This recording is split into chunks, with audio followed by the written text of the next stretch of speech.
Hello, everyone. Good to see you here. Evening all. G'day, Richard. Oh, Blinky's continues theme from the morning. Oh, I see. So you're having a gay moment, are you, Blinky? Good for you. G'day, Cynthia. How you doing, Mr. Alex?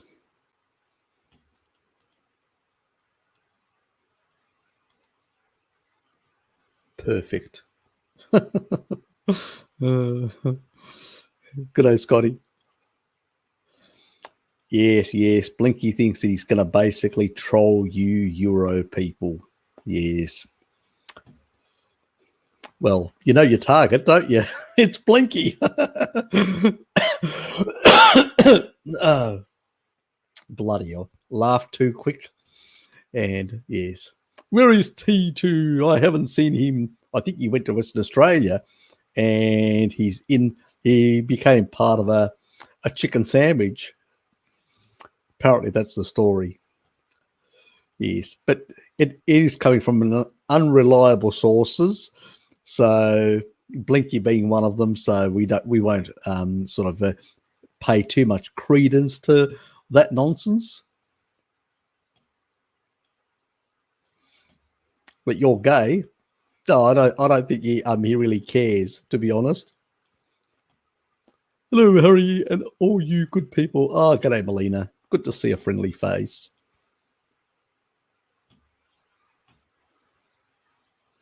Yes, they did. They weren't going to waste their time with you.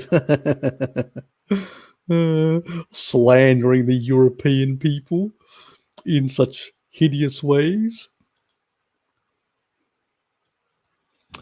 Actually, quite a warm day today. I actually went for a walk up the hill. I actually ended up late because I ended up chatting with Jared and also Lukey after the live stream. So we sort of stayed into it and we had a bit of a chat about different things and interesting things that are happening in basically Brazil and Canada and other things. So it was quite interesting. And, I was sort of encouraging Lukey to consider something, for Brazil, but, he'll consider that. He'll look into that, which is good. So hopefully he makes a bit of traction. I mean, he's still got his studies at the moment and his work. So he's sort of part-time there doing his stuff. So until, but he intends to do something. So hopefully. Oh, good. -5. Shit. Quite warm here. -5. Okay. And in the Netherlands, -4. Oh, wonderful.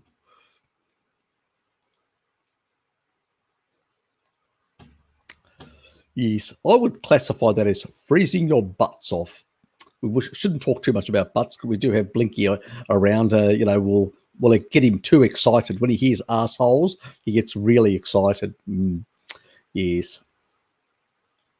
Poor little Blinky. Yes. The deviant frog.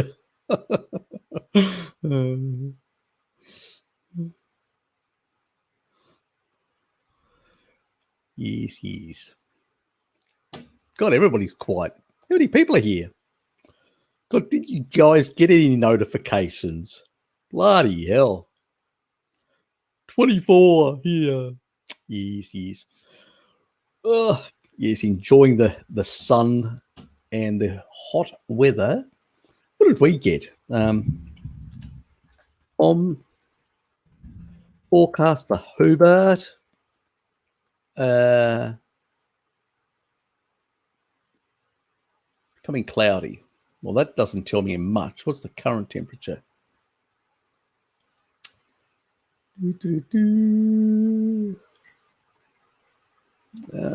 Latest observations. So about 18.1.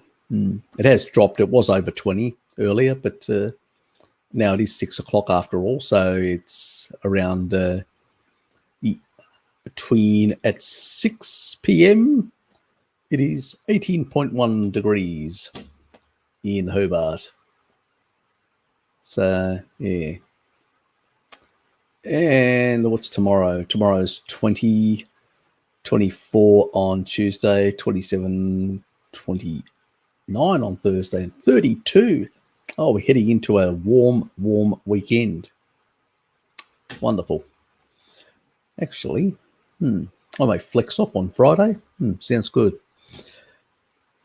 Short day of work or not go in at all. We'll see. Anyway, still getting notifications. Can't win with YouTube. Nice one. You had me going there for a moment. I'm going, yeah, we know it's hot over there in Western Australia. My sister lives there, and she keeps telling me, oh, how nice and warm it's over here. How cold is it in Hobart? Yes, sis. That's how cold it is in Hobart. Nice, Blinky. I'd be looking for a swimming pool with that temp. You'd probably drown. It's too small. No? More thumbs up than views. Okay. Weird. You never know. People went, came, and left, gone away. Maybe they're in the toilet. Or maybe they're still eating and have forgotten to come back. Sounds like a good sis. Give us a break. Sucking up to you Western Australians suck up to each other, don't you? Fucking hell.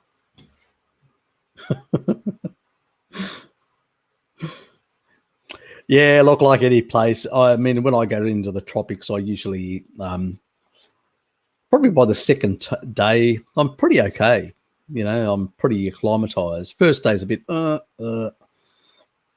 especially when I'm leaving Hobart in the middle of winter, and it's like 5 degrees here, or 6 degrees and something like that, and you hit basically well over 30, and high humidity, and you're going, shit. Yeah, it's a shock to the system, I can tell you.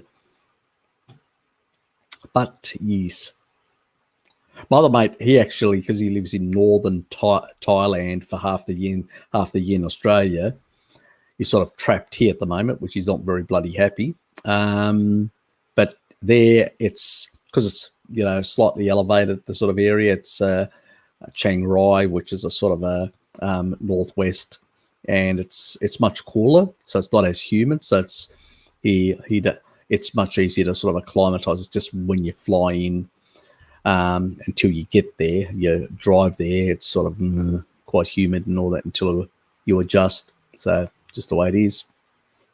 Yes. I know. So I struggled a while when I came back from Greece, and it was at the end of, it's in October 1984. And, it was, on the quite warm that year, and got back to Hobart, and it was on it was in early spring, but it still sort of felt like it was wintry, and it was, took a while to sort of just settle in, as you do. Anyway, any gossip, any other nonsense out there that we need to talk about? I'm sort of just sitting back, sort of relaxed, let you guys move the live stream with any gossip, trolling, or any serious questions. What's Blinky saying? First night we arrived in Perth back in 81 was 36 degrees Celsius. Fantastic. Then first 3 days we were 38, 40, 42. Oh, shit. God, that would have been hard.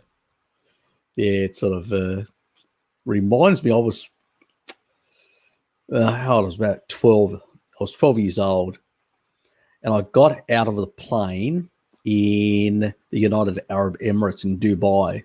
And at the time, they didn't have where you came and connected. You just walked off the plane, got on buses and got carted with not very good air conditioning. And it was just like 50 degrees plus. It just, the temperature just hit, freeze, sort of dried me out. And I'm just sitting there and going, what the fuck? That was a shock to the system. I was 12 years old, let alone somebody that's older. Yeah. That was one of those moments.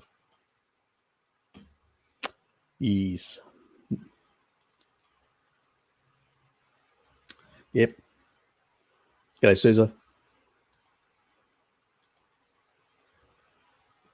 Fapnado, good to see you here, mate. Good to see you. Is vitamin B1 needed during very long fasting, 6 weeks of Catholic Lent? If you're doing basically a long fast, yes, B vitamins are required because you need B vitamins for a number of metabolic processes. Now, some of the B vitamins do store, but it's always good to basically throw in every couple of days some B vitamins in that regard. So, yes, traditionally we would have had the biggest issue with a lot of people is if they're doing chronic time-restricted feeding and fasting. You're doing a lot of that sort of stuff, you can deplete your stored B vitamins. That's when you can get into trouble. Less us because we're on a diet that requires much less thiamine. We tend to require only half the thiamine that somebody's on carbohydrates. But again, we've got to be very have to understand that, yeah, it becomes less of an issue if you've actually got restored your gut microbiome. If you've got restored your gut microbiome and those beneficial bacteria that produce B vitamins, it's sort of less of an issue. You can sort of take one every 4 or 5 days as a supplement. But it really depends. So what's your status in that regard? But I will be doing something along those lines, which will cover, gut microbiome, rebuilding the gut with B vitamins and vitamin D and stuff like that. So it is coming, and a few other things that we'll throw into the mix. And Bo's asking, hey, I'm half awake. Oh, so many as well. Let Harry tell a bedtime story for me on the 14th of February. Oh, yes. Bedtime story. Now, little Bowie. I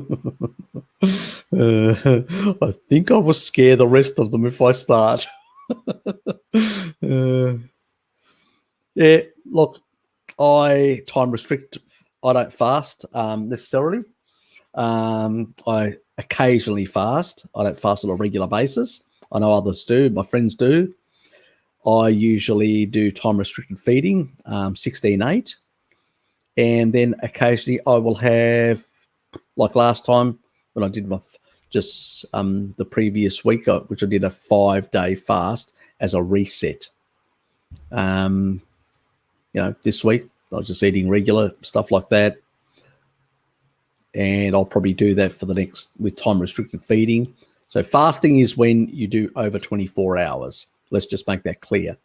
Anything below that is time restricted feeding. I still get my full amount of calories, but in a shorter frame, like 6 or 8 hours, but I still get a good amount of food. So I'm not in any way depriving myself. But I do the occasional fast. Dad does a 24-hour fast. And I used to, but I've sort of given up on it recently since I did my long 5-day fast. I'm sort of giving it a miss for the next a month or two, and then I'll probably just jump back onto it. And then in the quarter, about a total of 3 months, then I'll probably do another 4 or 5 days again, depending on how I feel, how long. I'm always aiming for 3 days, 72 hours, and then I may extend it. But that's every quarter. I don't do it on a regular basis. I don't think it's a good thing to do it for the thyroid to be chronically under eating and chronically fasting. I think it can be problematic and too stressful for the body. Oh, yes. That's right. You guys are about 4 hours. That's right, because of you don't have 3 hours difference.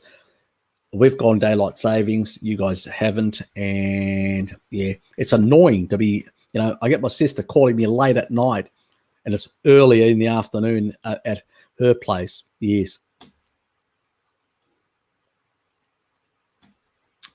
But you know what, Blinky? You guys are probably on doing it better. You're sleeping better. It's a much better thing. So blinky, blinky, blinky. And it's actually better to not your circadian rhythms being out of whack with this sort of thing actually is not a very healthy thing. There have been studies that show that people that basically live in places of daylight savings, same country and different parts, actually live shorter, you know, not by a much, but actually have more health problems and other things. And it's because of the circadian thing, by, you know, the darkness of the night is the biggest thing, which is, you know, you need the signaling, and if you're not getting it at the right time, the body sort of doesn't really know, and it puts it under a bit of stress. So that's what it really is. It'll simply be possible for me to stay awake anyway.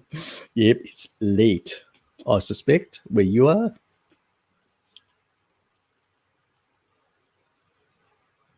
I'm not that brave to do a long fast. I asked a guy about 40 days fast, about signs of beriberi and all that.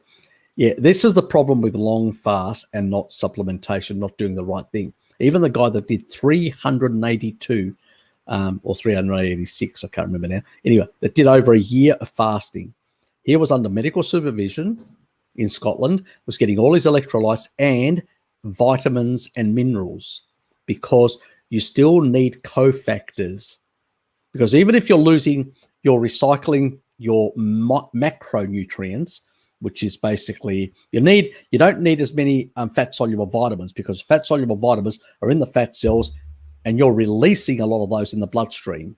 So you don't need fat soluble vitamins. What you do need is water soluble vitamins, which you store for short periods of time, and a number of different minerals and electrolytes. Why? Because, like trace minerals. Why? Because your body will use them for metabolic processes. So even when you're recycling tissue as you're losing weight, that tissue still requires enzymes to be created to process that stuff. So you need cofactors. So you need basically vitamins and minerals. Not the fat soluble vitamins, you've got plenty of those being released. It's all the water soluble vitamins and the other minerals that are required. And that's why. And if you don't, you will cause issues with your liver and other organs. And it can be quite dangerous. So you got to know what you're doing. So yes, do not do long-term fast unless you know what you're doing with electrolytes and vitamins and minerals.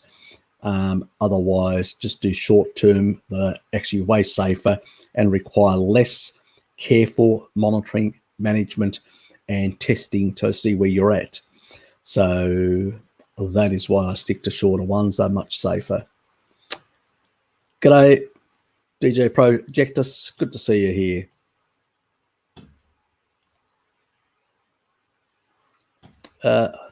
Would you say there are any essential vegetables and fruits that should add to the diet, or can we get everything from carnivore? Pretty much you can get everything from animal foods.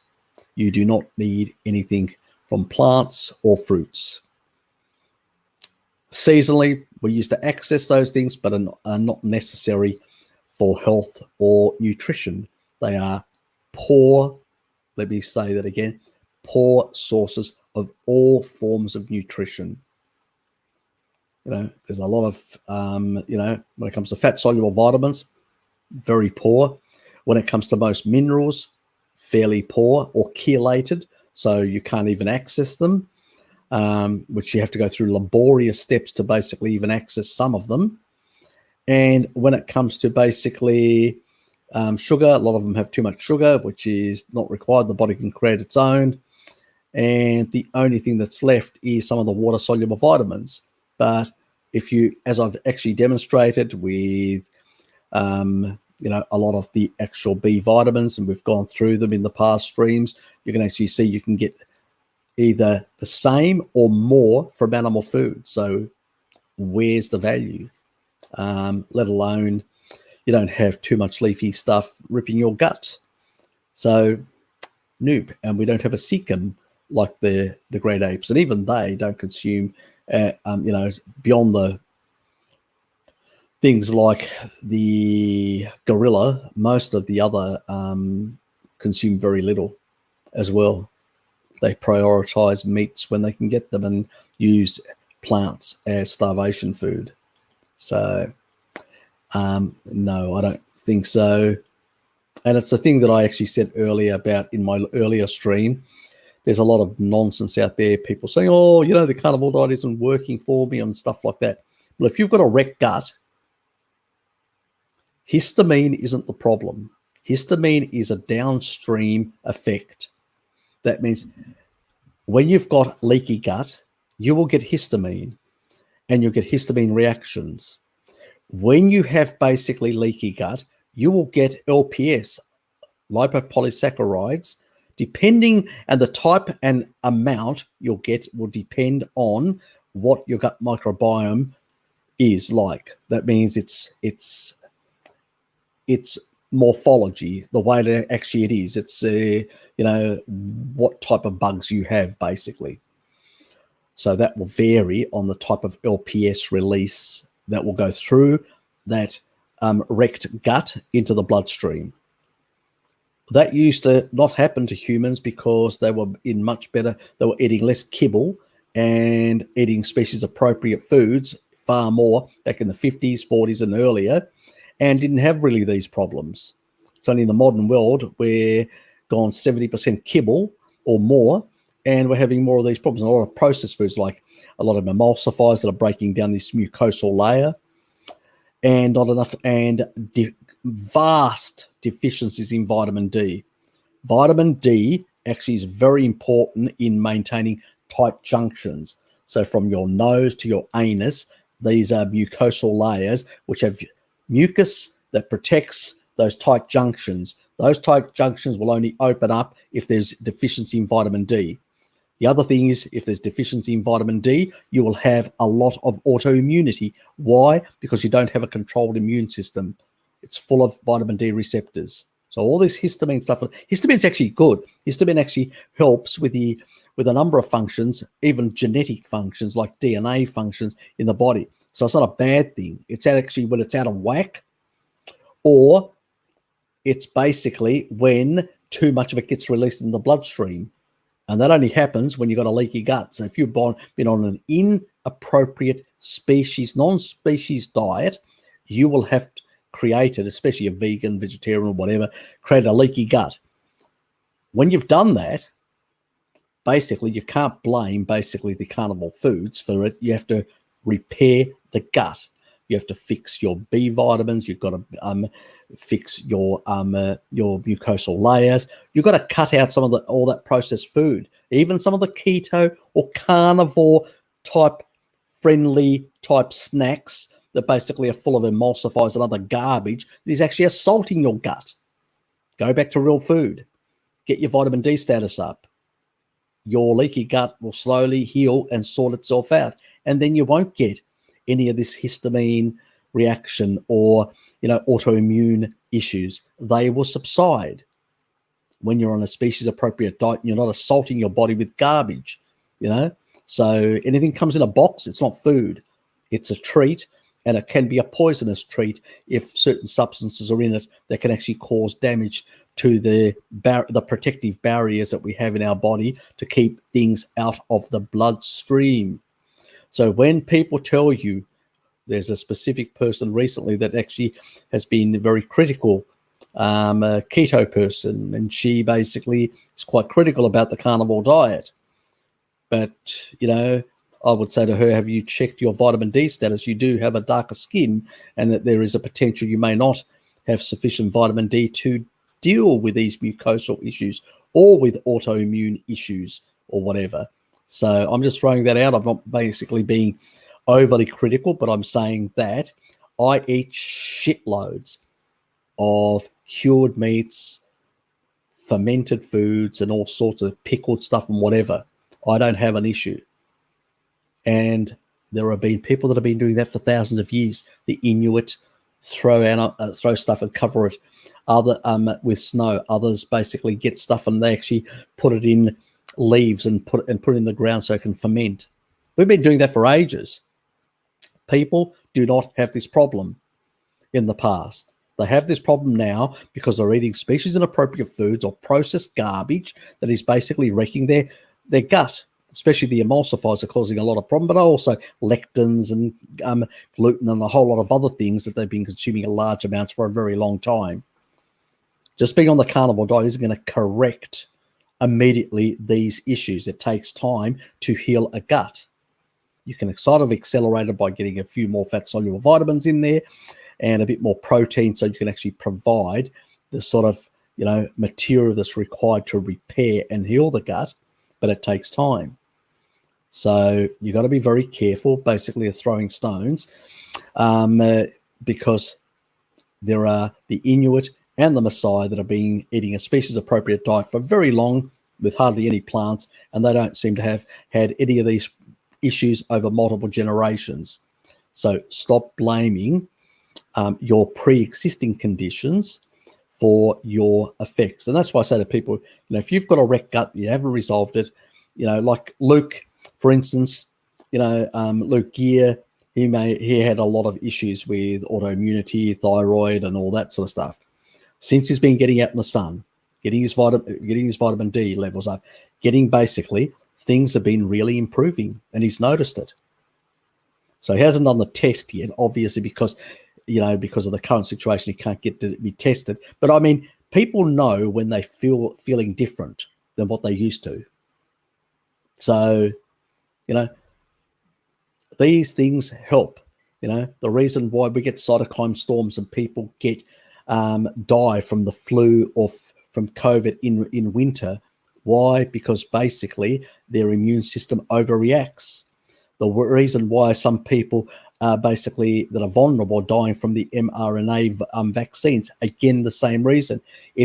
Because it goes in and replicates, it creates an immune response very similar to the actual virus. Because the virus doesn't kill you. What it does is a cytokine storm is the thing that kills you.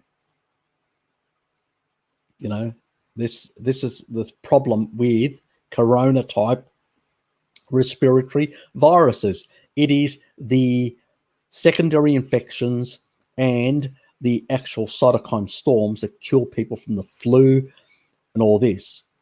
This is not like Ebola. It's not like TB. It's not like basically polio. They are pathogenic viruses.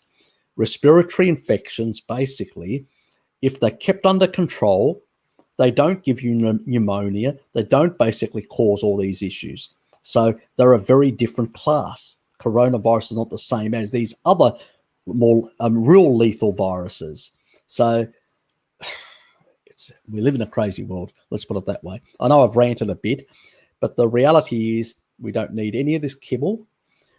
We need to fix the body. And I know where some of this bullshit is coming from. It's coming from the repeats. It's coming from people that basically have not fixed their guts and then blaming the carnivore diet. The carnivore diet does not fix.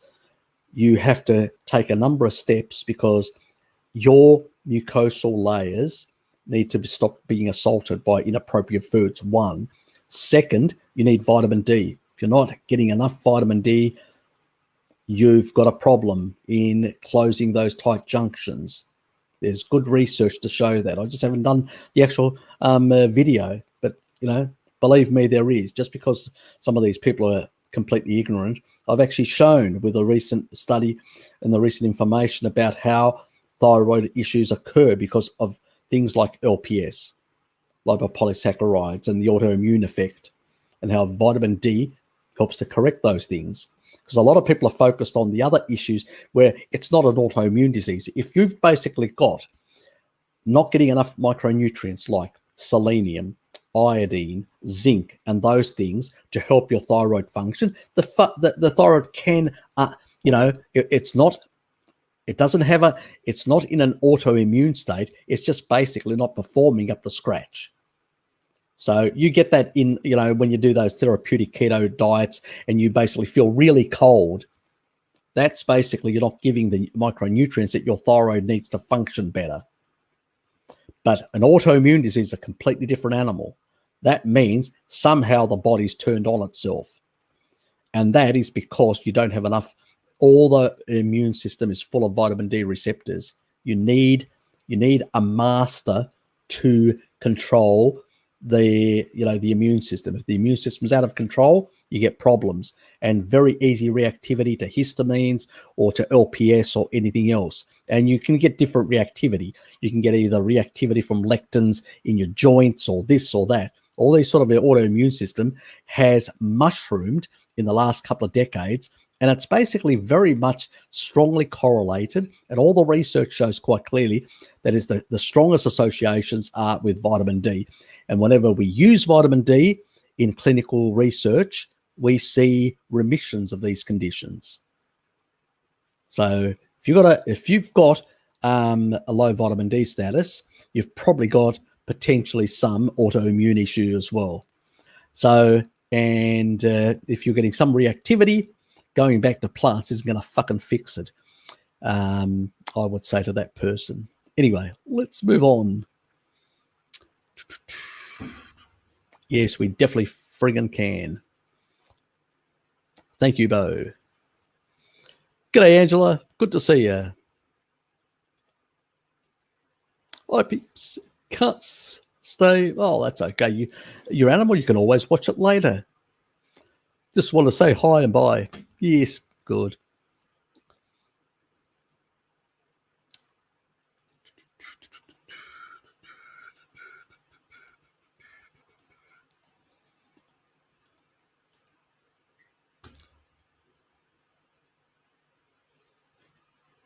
Exactly. Precisely. That is why the sun does help psoriasis, all skin conditions. Because at the end of the day, vitamin D is essential. The fat-soluble vitamins are very important.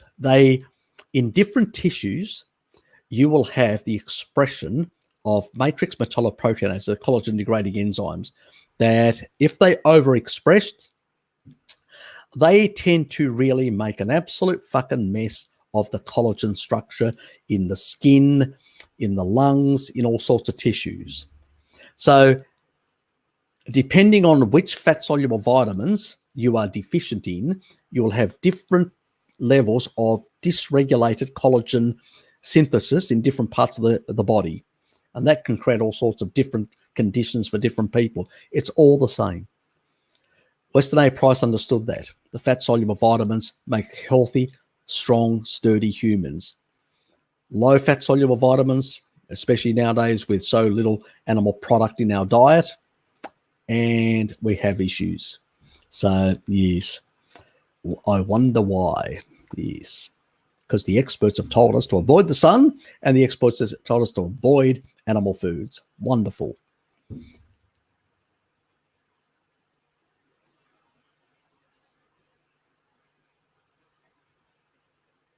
What could be causing allergy to prawns in people? What do you mean? It's pretty much going to be a vitamin D thing if it's any sort of allergy type thing. There could be some genetics sometimes. So depends.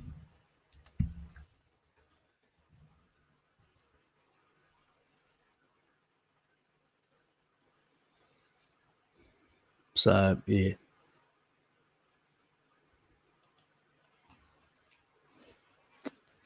Yes.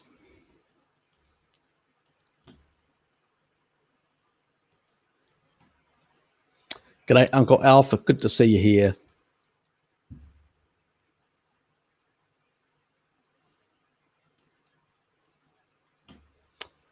Bjorn, good to see you, mate. And I should have said morning all.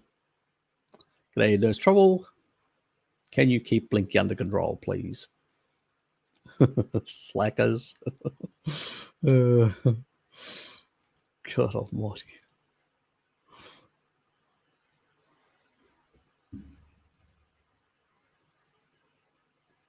More than likely. I mean, her previous diet was an issue. And a lot of people go on the carnivore diet, but they seem to forget, if you eat a lot of, this is the problem, the other thing, if you eat a lot of animal foods, livers and stuff like that, what have you got? A lot of retinol. If you have excessive retinol, what are you going to do? You're going to sort of deplete slightly vitamin D, aren't you? And if you basically still have the mindset that you have to fear the sun because you used to get burnt, it takes a while to, remember, 4 to 7 years to remove all the very oxidative type PUFA out of your skin. Once that clears with a low dose vitamin E, once you clear it out, then you can stay in the sun for hours without getting burnt like our ancestors did, because you don't have that crap incorporated in your skin, which takes the stored crap takes up to 4 to 7 years to clear out of your system. That's the problem, but people don't make that connection and realize, ooh, I have to avoid the sun, but I need to balance that with my more retinol coming in from my animal diet. They don't make that connection, and that's the problem. And people that, now that, a lot of, I've been saying for a long time with a lot of people,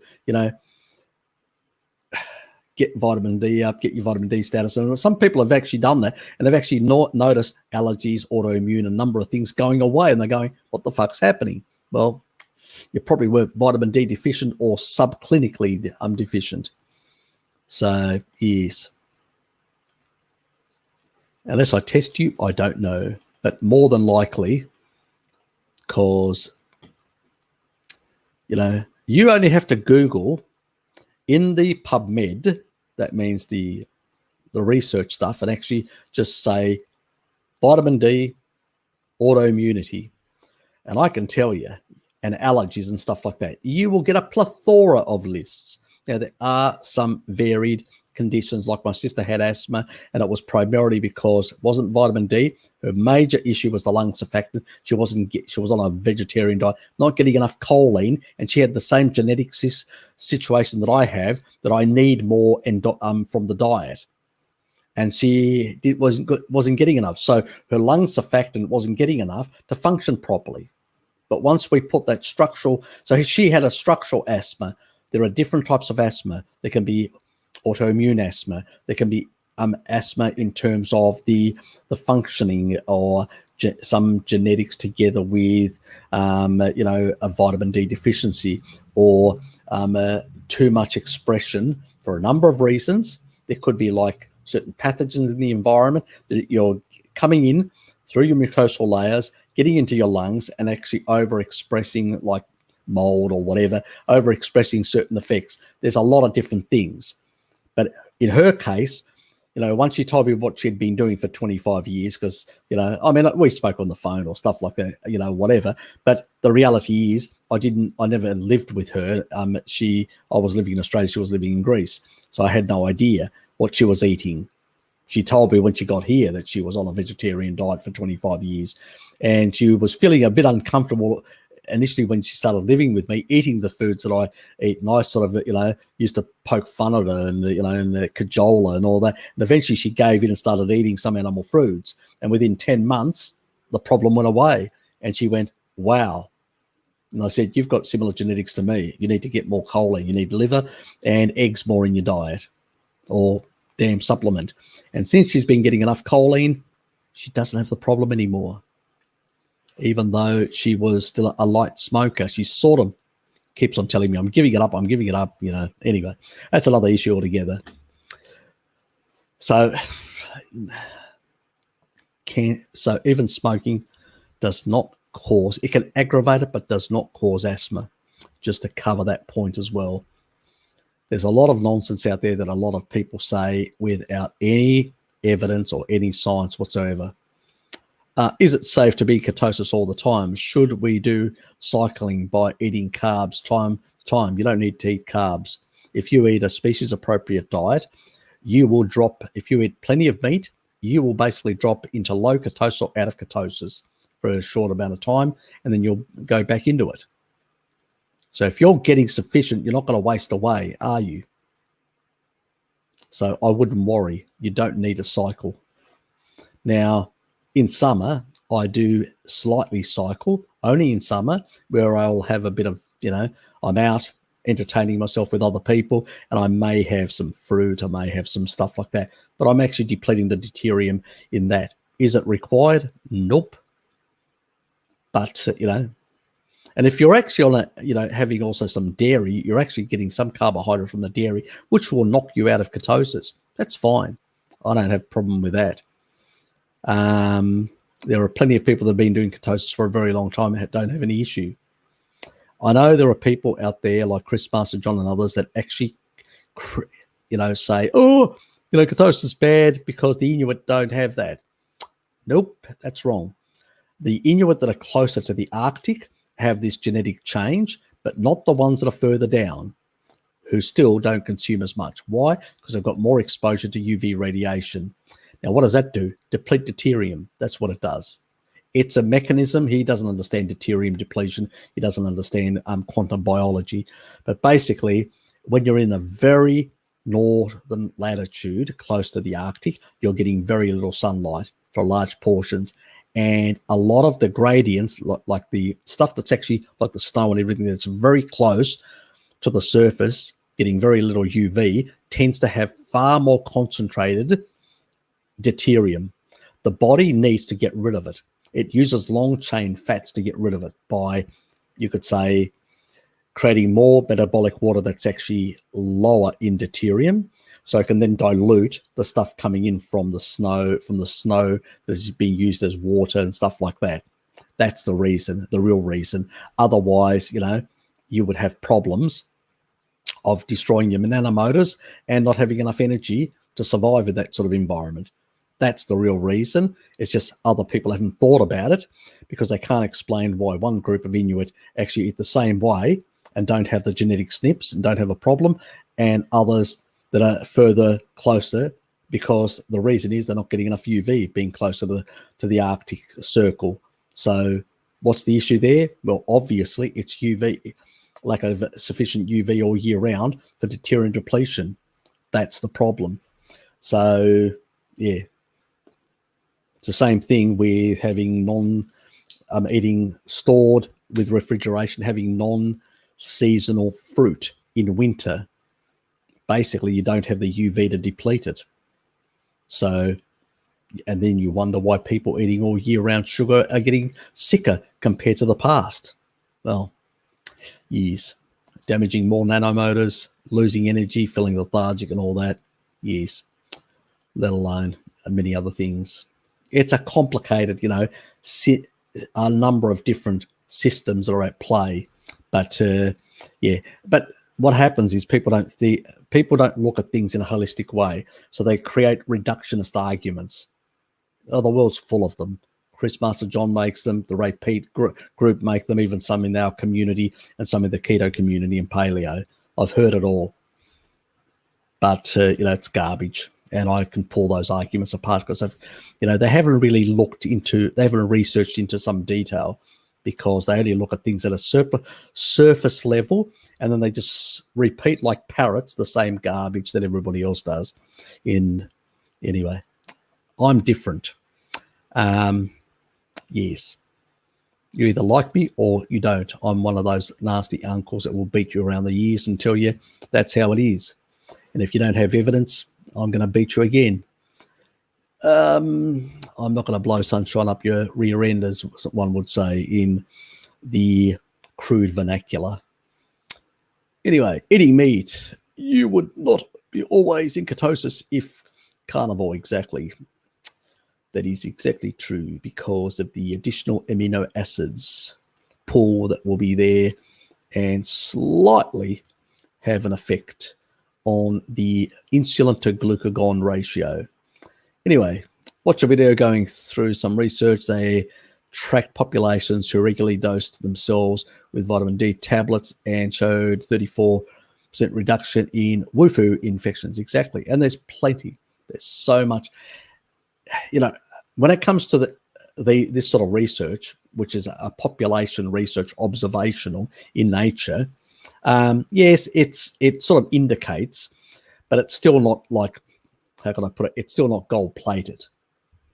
What I look at is randomized controlled clinical studies where they're actually controlling exactly the dosages that somebody's getting, or a placebo, and they've got no idea whether they're getting a placebo or the real McCoy, and then they look at what the effects are. And those are quite clear, especially when you get into the higher doses, not the really low doses that just cover rickets. Anything which is 1,000 IU or less just covers rickets. It will tell you absolutely nothing. It's garbage science. Anything which is a couple of thousand IUs or above, that is the sort of level. When you go out in the sun for 15 to half an hour, you are producing from the sun in midday 10 to 20,000 IUs. So unless the study is 5,000 or more IUs, it is useless to tell you whether vitamin D is a good thing or not. Because especially if you're overweight as well, you may even require even higher levels. You know, it should not be done in overweight people, because overweight people will basically suck in those fat-soluble vitamins into their fat tissue. They need more. And when they're actually on a diet, on a keto diet, losing, they should avoid fat-soluble vitamins like the plague, because basically you can get overvitaminosis as a consequence, especially if you're a big fat person. Anyway, there's a protocol for everything. That's why people get into some trouble, because the gurus out there have got, you know, the standard reductionist formula for everything. It's not always the case, unfortunately. At least older doctors, when they did put you on certain diets or whatever, they actually monitored you to make sure that you were within certain boundaries, that there was no issues with the micronutrient side and many other things. So, but today's gurus, basically, they are on the pulpit there telling you how it is. Yes. Vitamin D supplements versus real sunlight. I have a hard time thinking supplements give all the benefits. And you're correct. They don't. They absolutely don't. First of all, sun will give you a thing called cholesterol sulfate, which is really good for the brain.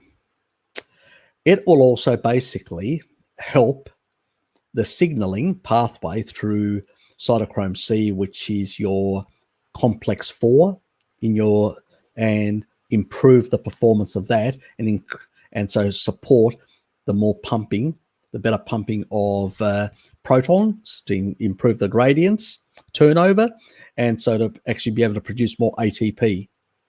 So very important for the redox potential of the mitochondria.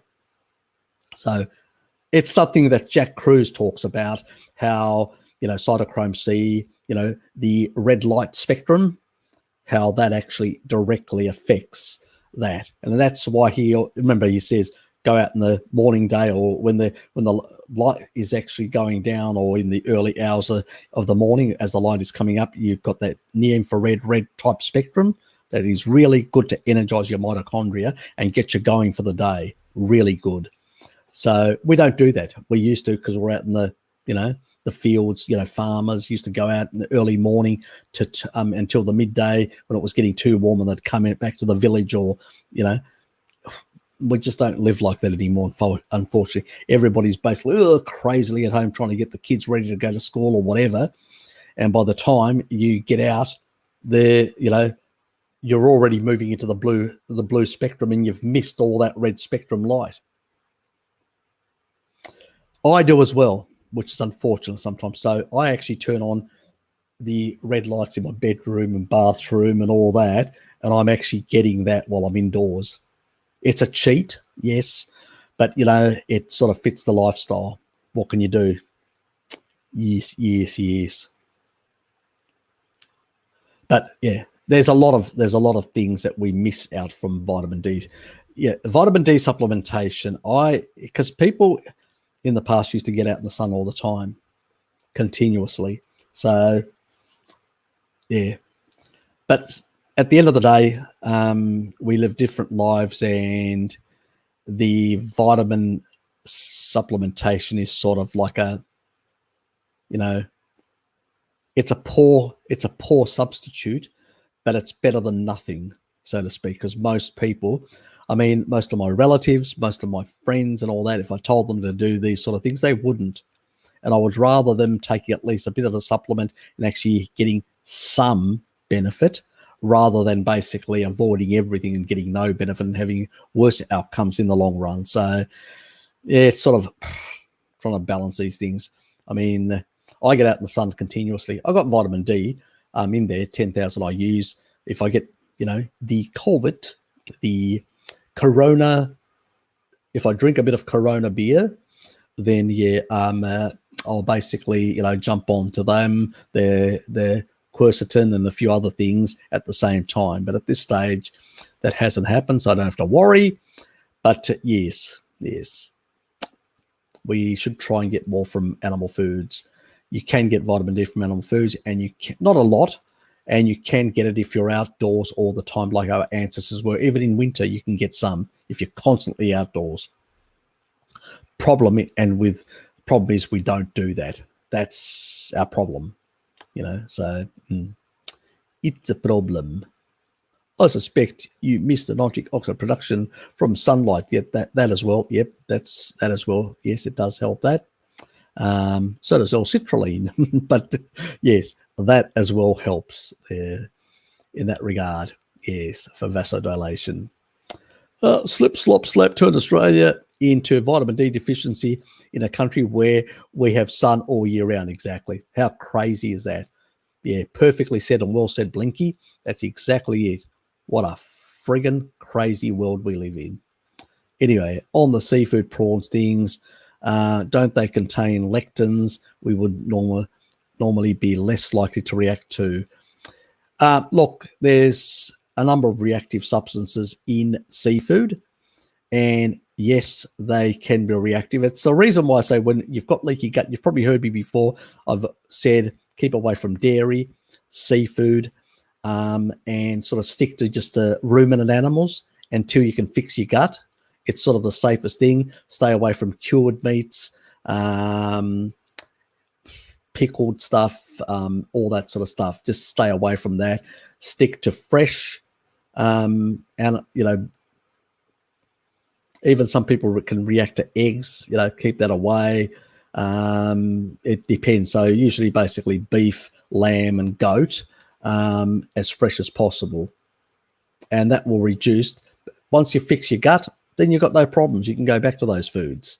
So, but a lot of people out there, the so-called gurus, oh, you got a problem with this or a problem with that. Take that out of your diet. What? Fix the gut and then you don't have to take it out in the long run. Yeah, nonsense. Yep. Thanks for giving me that question so I could actually answer it, Scotty. G'day, zombie. Good to see you, Jules here. Good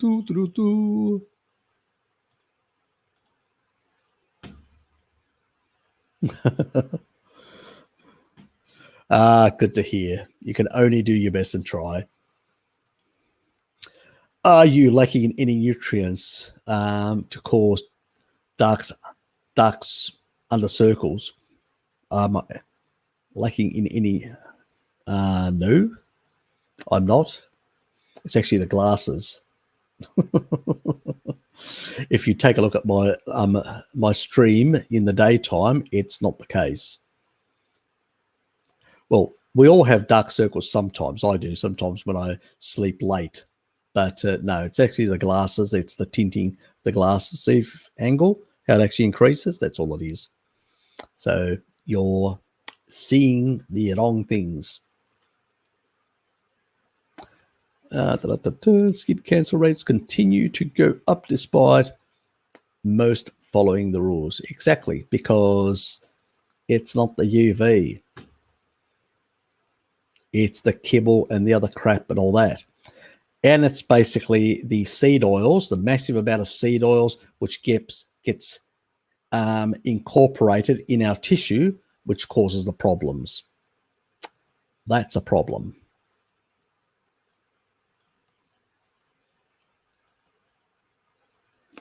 Okay, but recently heard an expert saying we should do carb cycling to maintain metabolic flexibility and prevent raised cortisol. Garbage, absolute garbage.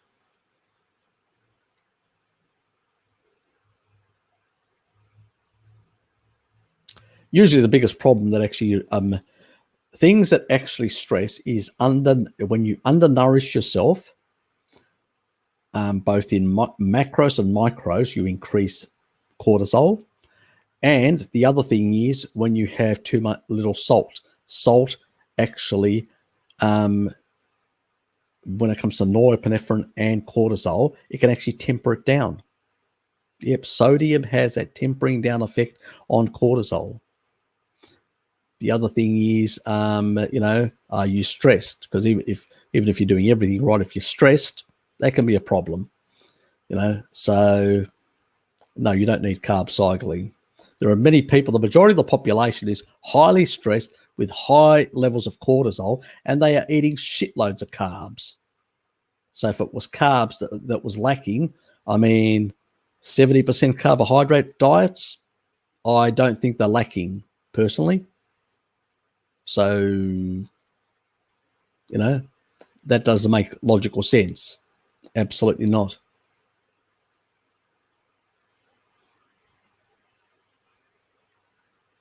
Oh, you meant anyone, Sosa. Okay. It may be, or it may be basically, it can be a micronutrient deficiency, yes, but it also can be basically just not sleeping well. And that could be also due to what you're eating, your diet, and many other things. So, yeah.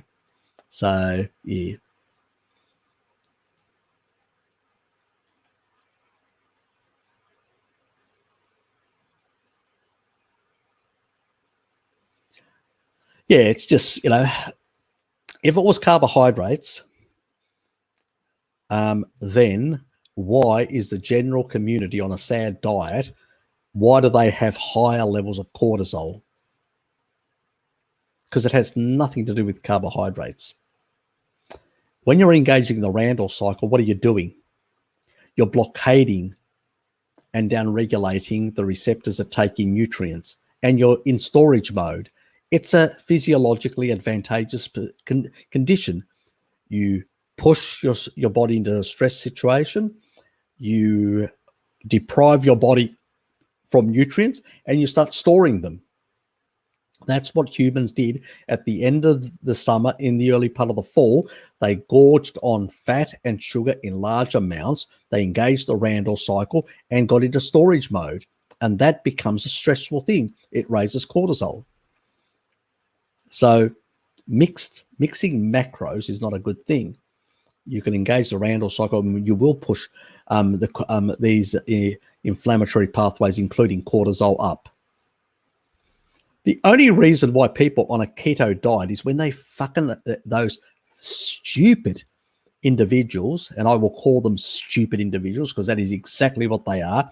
They've brought our community in disrepute because of their stupidity, who do therapeutic bloody keto diets when they don't have any reason for them. If you've got epilepsy, if you've got some underlying condition, you need to do a therapeutic diet, fine. But if you basically don't have a therapeutic diet, why the hell are you depriving your body of sufficient protein? This is the problem. These people are basically pushing themselves into a state of very deep ketosis, no different than when you're fasting. If you chronically fast, you will affect negatively your thyroid. And not only will you affect, but you will raise cortisol. You actually raise cortisol when you fast. Okay? Small amount of time, it's actually a good thing. Chronic, it's a problem.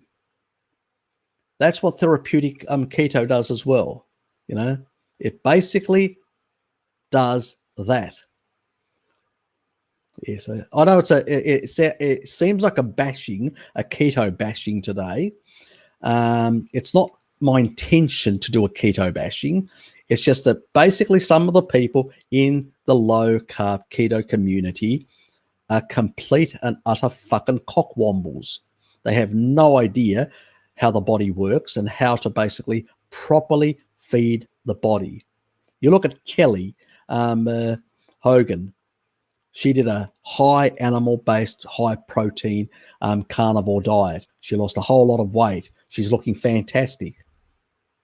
This is not a woman, and she's relaxed, not a woman highly stressed and all that. Why? Because she didn't deprive her body. When you deprive your body of good nutrition, you actually increase the stress levels of your body. That's what causes it. This sort of reductionist nonsense has to stop. And we need to call out the keto buffoons or guru buffoons that basically tell people to go on a very low protein. You should be on 30 to 35% protein if you're a man per day. If you're basically a woman, 20 to 25. You need more fat than men. But stop depriving your body of sufficient protein. Stop fearing protein. I've actually done, your kidneys won't happen anything. Just take a look at the one that I did on kidneys. 1926. There's no Randall cycle involved in there. People, this is a low carbohydrate state that the rats are being put on massive amounts. Not a problem whatsoever. On the opposite, their kidneys become stronger and bigger. Let's stop this nonsense. The modern ones that they do, that they say, oh, look, they first of all injure the rat deliberately to cause it kidney damage.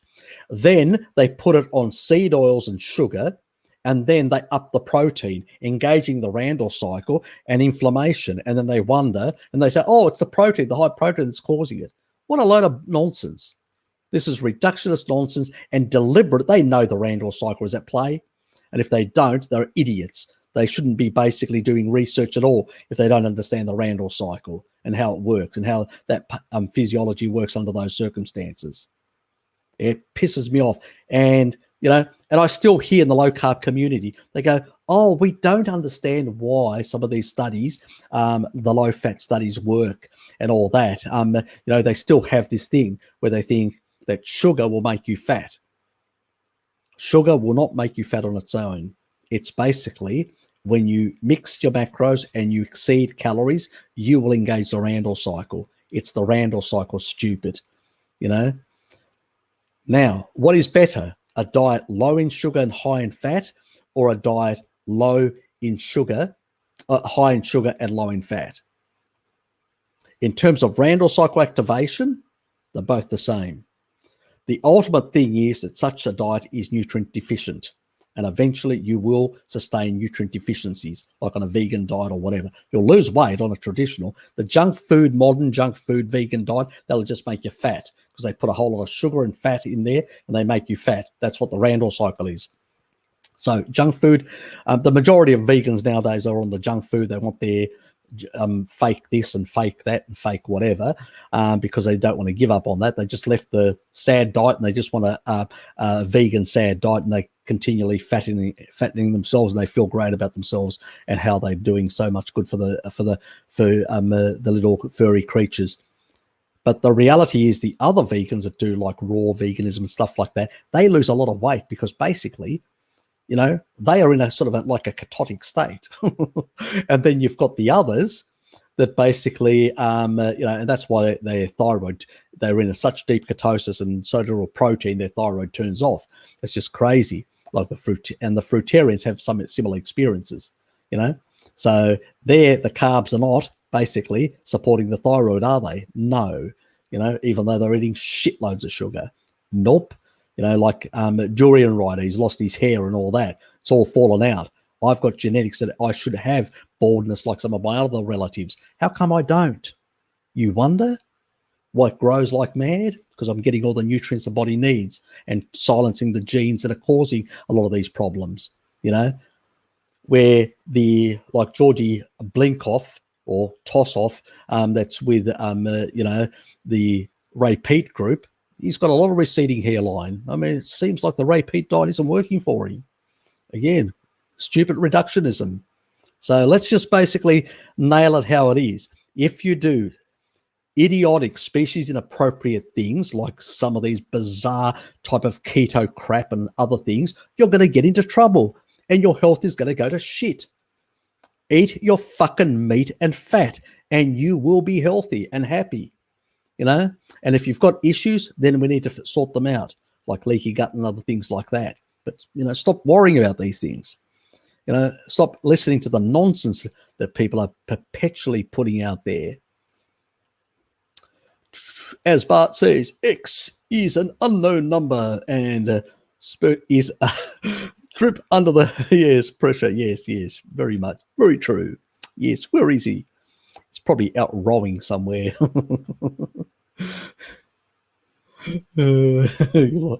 Okay. There are strange things that he likes. I wouldn't be asking those sort of questions when it comes to Blinky. Exactly. Yes. Oops. Hook Rider, good to see you here. How much B50 per day to restore beneficial bacteria? One a day. One single one for 3 months, no more than 3 months, and make sure you've got a good vitamin D status or you're supplementing, because those bacteria, the beneficial ones, if you don't have enough vitamin D, they actually reduce. So the B vitamins do nothing but accumulate. And if they accumulate faster than those 3 months, you know what happens? Insomnia from pantothenic acid. So got to be very careful. So stick to the 50, one per day, no more, and then throw the bottle away, because then you're going to be, the beneficial bacteria will be producing their own B vitamins, and your food, your species appropriate food, will give you the rest, and you'll be fine as long as you maintain good vitamin D status, which supports a good microbiome. Those are the two important things. And you may, in the interim, need to do the Dietary thing if you've got underlying existing conditions where you may need to sort of suppress the pathogenics to allow the restoring of the beneficial. So that's another element to it as well. I don't know what's happening in your gut. Have you tested it? How much do you know about it? In that regard, check out my Dietary video, which has to do with things like the type of sort of bacterial things that can be the nasties that need to be cleared out. So there's some videos that I've done on the Lactobacillus Dietary and the specific brand that actually goes after those pathogenics. Very important as you're restoring the beneficial. So it's all about the sort of balancing and bringing back the other stuff and suppressing the ones that should be suppressed. Okay. He's in a musical mood.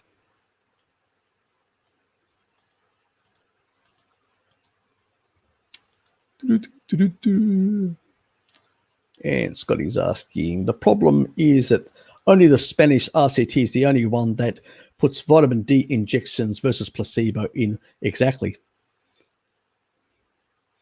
They are deliberately not testing this in a large study to keep up the fear, possibly.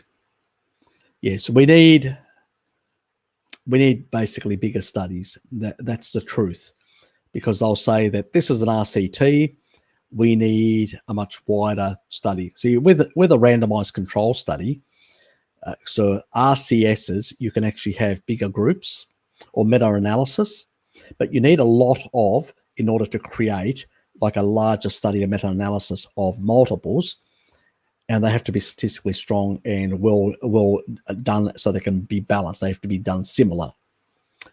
But I think just basically that if you take a look at that study, the p-value, the possibility that was a random event is extremely low. So once the p-value is 0.00 something, much lower rather than close to 1, it means that basically the potential of that of being a random event is unlikely. Plus all the other observational studies we've got out of Indonesia and many other parts confirm the same sort of things. People that have got worse outcomes have got lower vitamin D status. So we've got a lot of inter-supporting evidence around the place. But the problem is we've got vaccines to sell. We've got other programs to sell. We've got other indoctrinations and other things to do. And that's where the problem lies. And that is why vitamin D is getting such small looking into, unfortunately, which is annoying. It really annoys me that that's the case. But that's the reality, guys. It's just the reality we live in.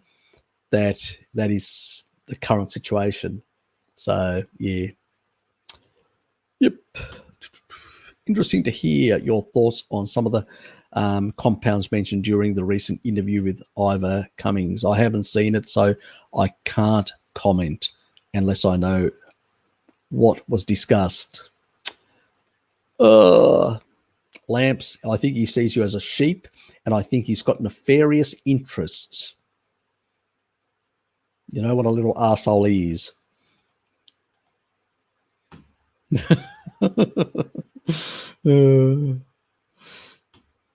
That sheep. He likes a sheep. He likes the woolly side of things.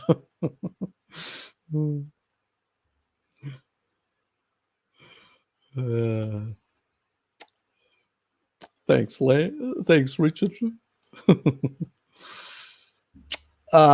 Drew, how's it going, mate? Good to see you here. 68. I thought that was 69. Anyway, let's move on. Oh, blooming keyboard. You were thinking 69, weren't you?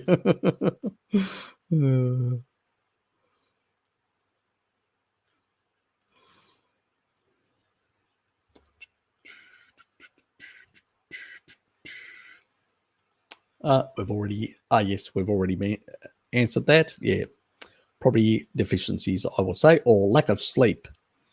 Yeah, chronic. Today, circadian rhythms are in the toilet for a lot of people, unfortunately. And I don't think it's necessarily just the diet.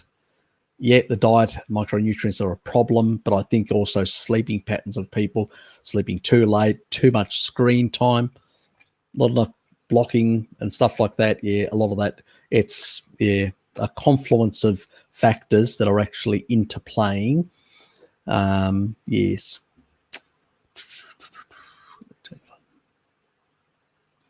I've seen a couple of Italians like that. I wonder about genetics. Do not know. I suspect it's not genetics. It's just basically, yeah, okay. There could be. I don't know. Honestly, I've always thought that is lack of sleep or deficiencies. But who knows? Maybe there are some outliers out there.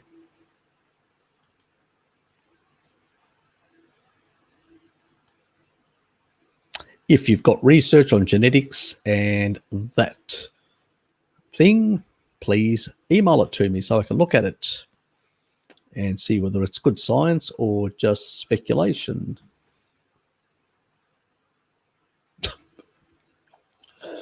I had to laugh. I was about to laugh and I choked myself. When it comes to Blinky, oh God, like the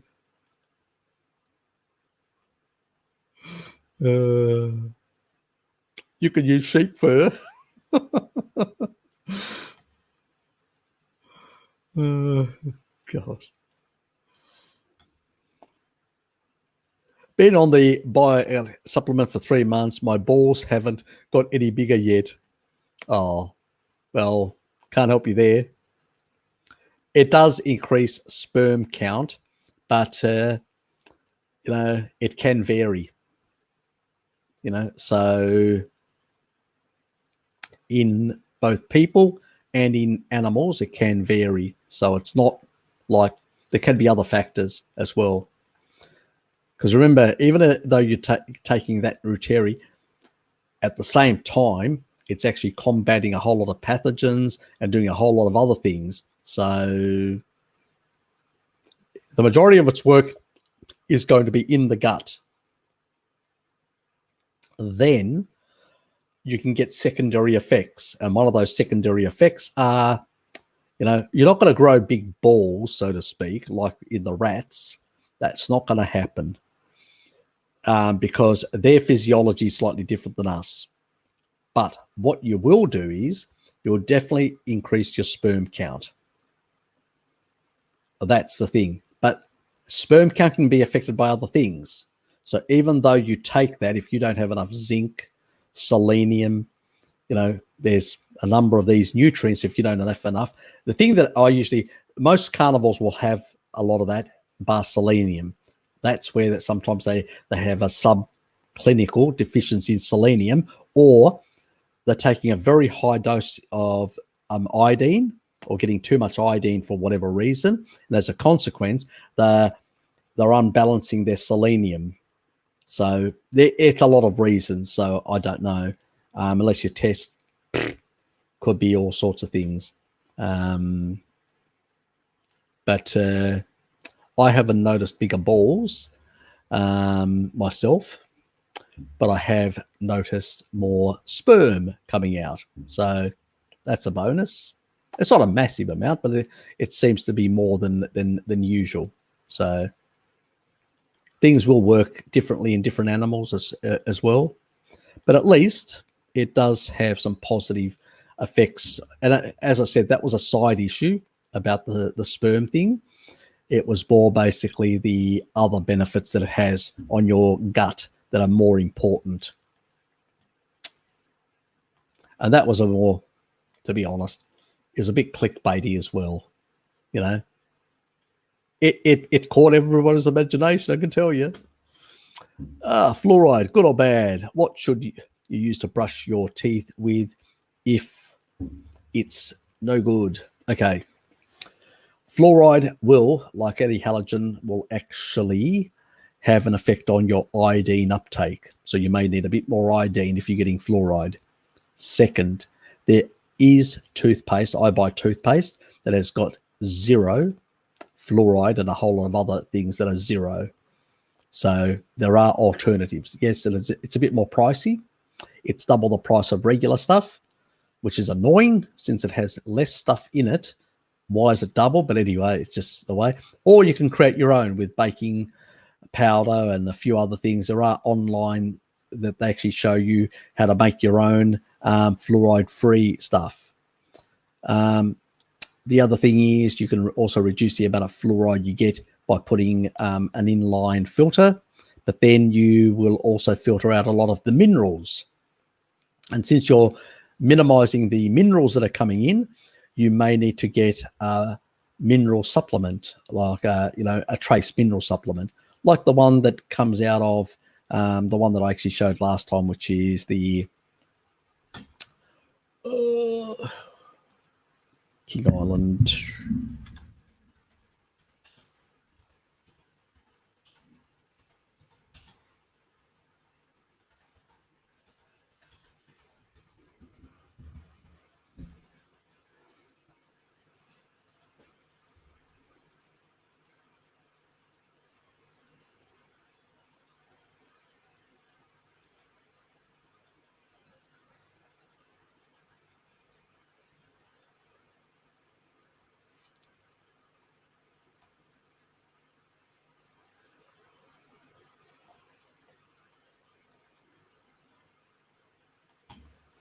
Which is this one here.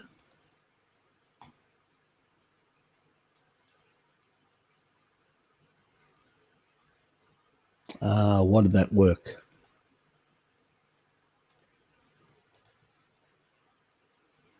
Okay. So King Island colloidal minerals. So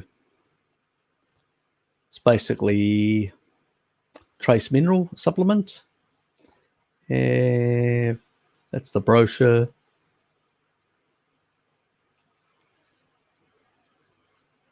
And there's your trace minerals of colloidal minerals from rare earth minerals and a whole lot of other things. Yep. So colloidal, no damaging heat, harsh solvents or acid are used. So it's just in a very traditional way. So you can either do that. So you can either take something like that, if you've put an inline filter, which basically keeps all minerals out from the water, so you get nothing. And the biggest problem with like distilled water or stuff like that doesn't have any minerals, the biggest problem is that then it can actually leach minerals away from your body, because water that doesn't have minerals will actually leach away. So never, it's better to get mineralized water, or even those other waters like which are available. Yep.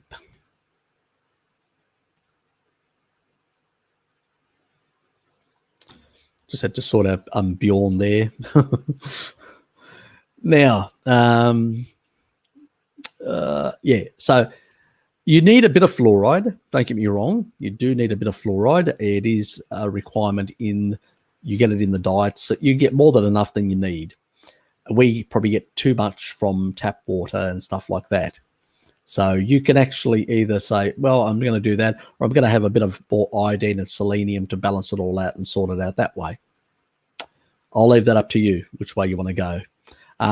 You can try and minimize it, at least in the shower. So you can put an inline filter in the shower. So at least when you're showering your body, you're not getting any, any fluoride.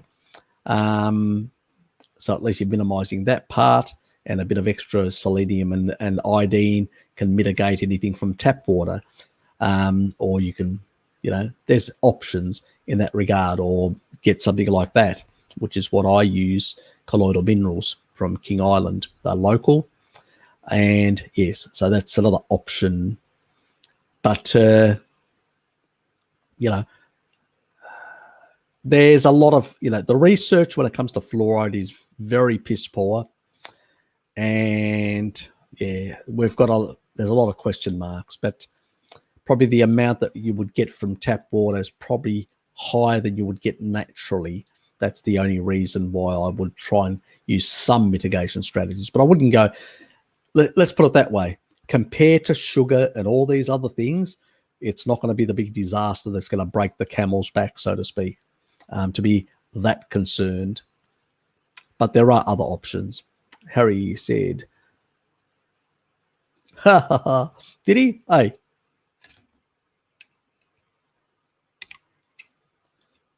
Harry's gone, mate. Harry's gone. And Roy says, no, that's not the case.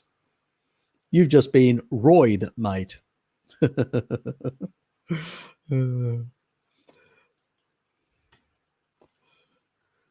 God. Hey, Bjorn, some people fall for the clickbait, don't they? It worked. Frankie Boy claims eating raw lamb testicles doubled his testosterone.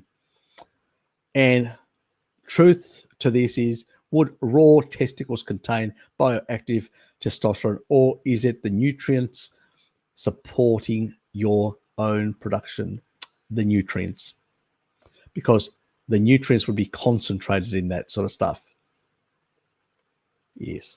But remember, Frankie Boy claims a lot of things, but never gets tested. Remember that. He always bitches and moans, oh, I can't afford all these tests. But then claims a whole lot of things without any evidence whatsoever. So, yeah. I don't claim anything for myself, as you've always seen. All I do is say, yeah, possibility here or there, and I use the science. I just talk about what the best science tells us, and what my opinion on it is. But yes, that boy claims a lot of things and says a lot of things. Yeah, it sounds awful. Something Blinky would actually, he's a connoisseur of that sort of stuff.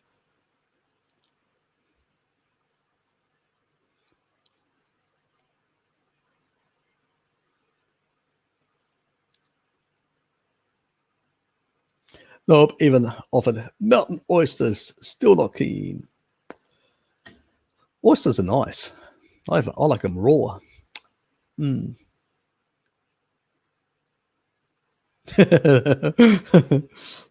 Are you using the right bulbs as well?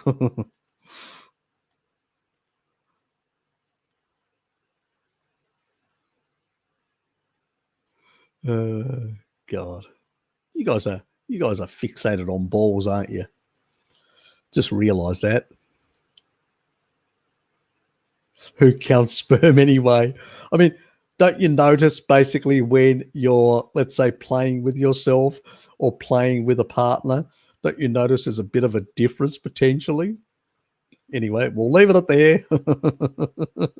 I can't say more. I'll get into trouble.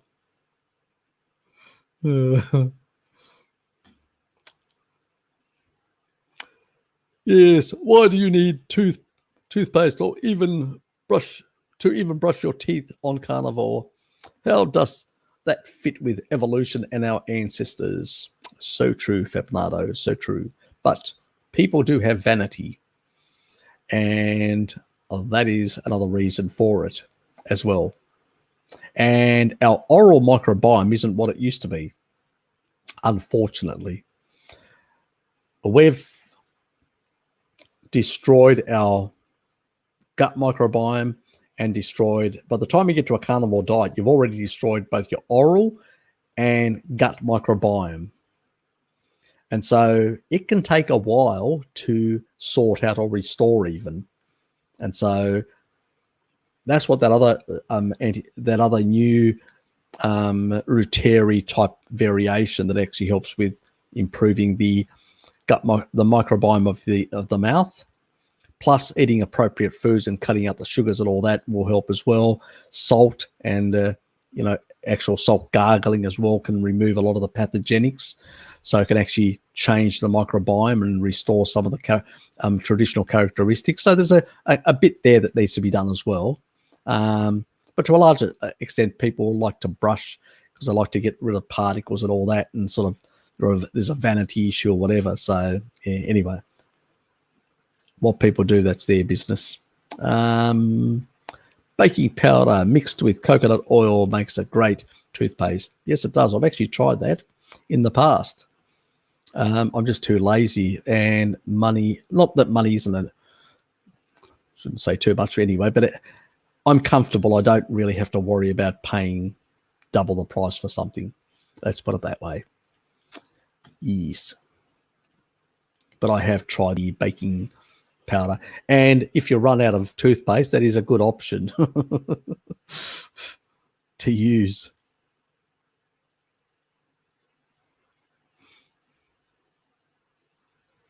Alex, so do you. Just be honest. So do you. You sit there counting it, one little sperm, two little sperms.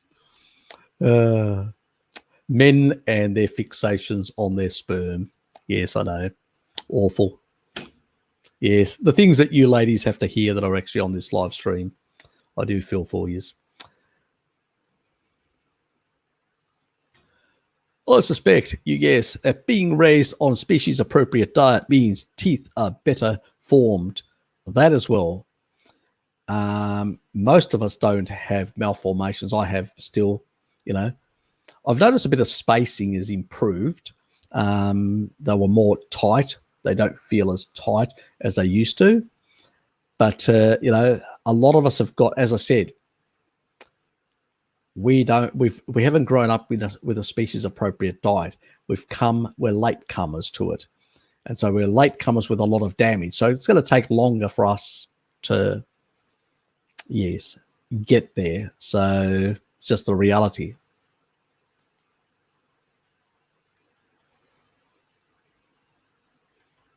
Look, Sam, I don't worry about that.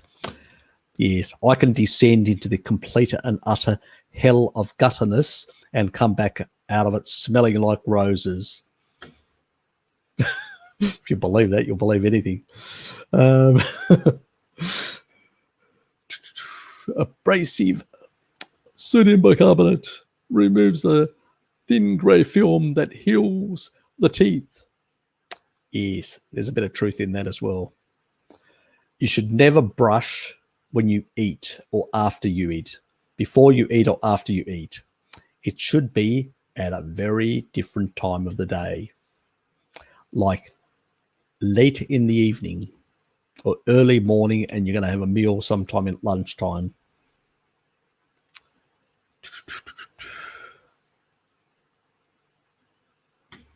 got to keep up with T1. Yeah, I know.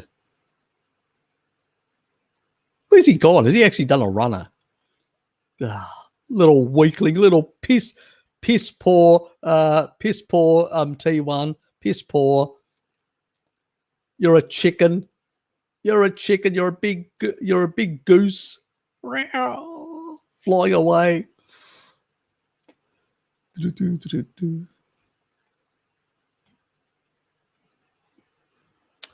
What about eating thyroid glands? Would that grow an extra pair rather than a quick?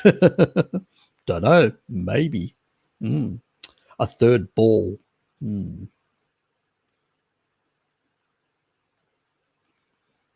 Yeah, but in all honesty, organs, when you eat a specific organ, you're actually providing micronutrients for that organ. So it can be very beneficial. That's why Greeks actually have the kokoretsi, where they cut up all the different organs, put them on a skew, wrap the actual intestines, put it basically over coal, cook it up. The perfect type of, like multivitamin food.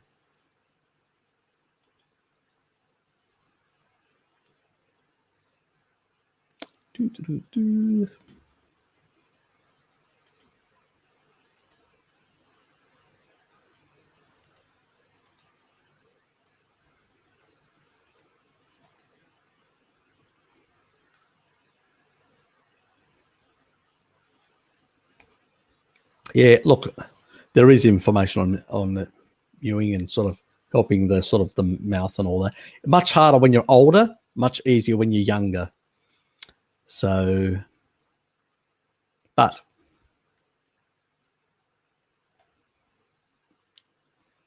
how do you know? Are you spying on me? If you got a webcam in here and spying on me?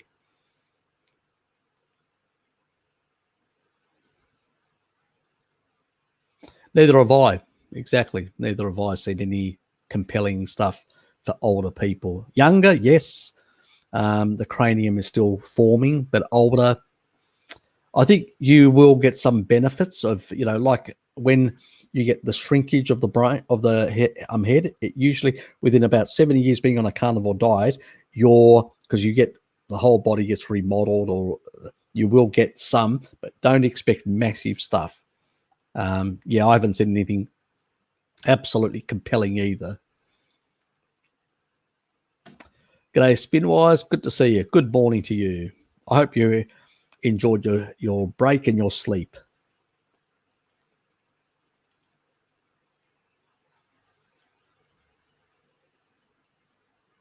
Yes, it is.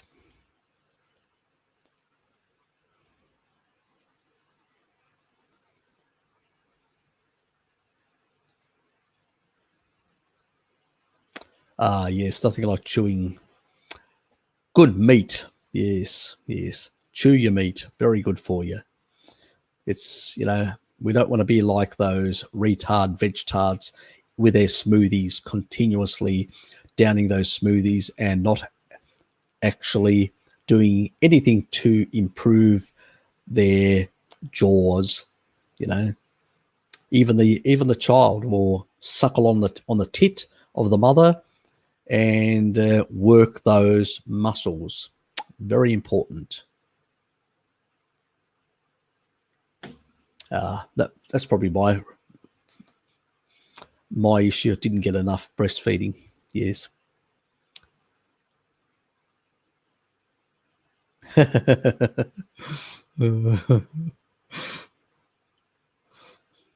prefer to go to the breastfeeding thing, but that's.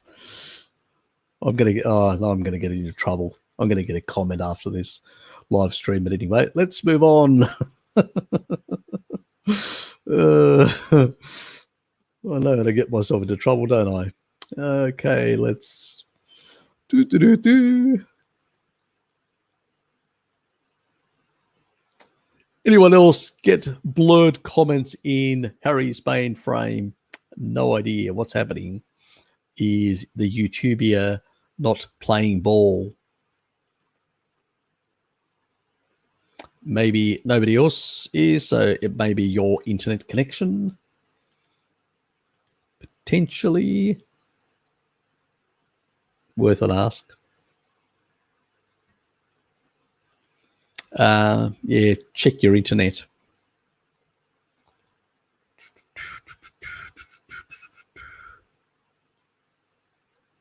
See, this actually goes from here straight out to StreamYard, and then they serve it back to YouTube, and YouTube then basically sends it to you guys. So if there was an issue, I would notice it myself at my end, you know. So once it gets through, and I've got really fast upload, so unless my internet goes down, and then it'll be goodbye. So what about people we know with false teeth, carnivores with mice meat sufficient? And don't know how to answer that one. Also, insects for the Western Australian frog, the little froggy boy who's done a runner, chicken. Why do Greeks love dry lamb chunks so much? Don't know. Why do they? I don't think. Look, I think we actually like a lot of different meats. There is a tradition like at Easter, we cook up like lamb, on a whole lamb on a spit. You know, it's a sort of an Easter tradition. And so, you know, you go to any place in Greece, everybody's on a lamb on a spit cooking it. So it's a really strong tradition, and so yeah, lamb is a favorite ruminant. In most of Greece, lamb and goat are more popular than beef. Pork is about the same. It's sort of 50-50 between the lamb and so you got lamb and goat, which is similar, and then you got pork on the other side, which is sort of necked head to head more or less. And then beef is a sort of comes really after that. There are only three parts of Greece that actually consume slightly more beef. That's northern Greece. The island of Evia, which is to the northeast of Athens, and in some small parts of Crete. That's about it. The majority of the rest of the country are basically, you know, the main primary ruminant animal that is consumed is basically lamb, followed with goat. Goat, islanders tend to consume more goat. People in the lowlands tend to consume more lamb, and people in the mountainous areas, it's sort of a mix between goat and lamb. It's just because they're more designed for the sort of rocky environment that Greece has, you know. And I mean, you know, and pork is really sort of like it's both the lard was used for the fat purpose, and the pork meat was pork belly and stuff like that. Is sort of depends. Some places are it's very popular, like Ikaria, where it's a blue zone. The oldies there love pork. They consume quite a lot of it. On the west coast where I come from, they consume quite a lot of it as well.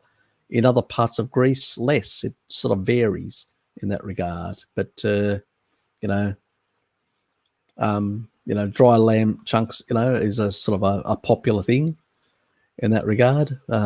It's just one of those things. It's a nice thing. You can get your hand stuck into it as well. You can eat it with your hands and sort of, you know, pull all the parts. You know, it's one of those things. You know, I don't know. It's a cultural thing, or one way of putting it. But yes, we usually strip our bones of the connective tissue and a lot of I don't see it in a lot of other cultures, but in Greece in particular, and probably other parts of the Mediterranean, very similar. Southeast Asia, I've seen it. So, yeah. My tongue is always in that position. My jaw. Move on. And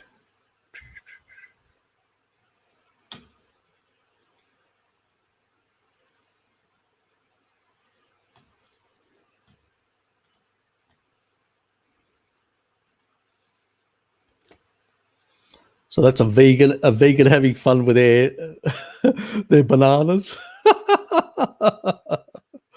Banana smoothie. Yes. The poor vegetarian. That is funny. Yep. Thanks, Fapnado, for that. That is damn funny. Now, where was I? Down here. Yep, thanks. Ready at day. Feeling good now. Ready for the day. I'm happy that you are.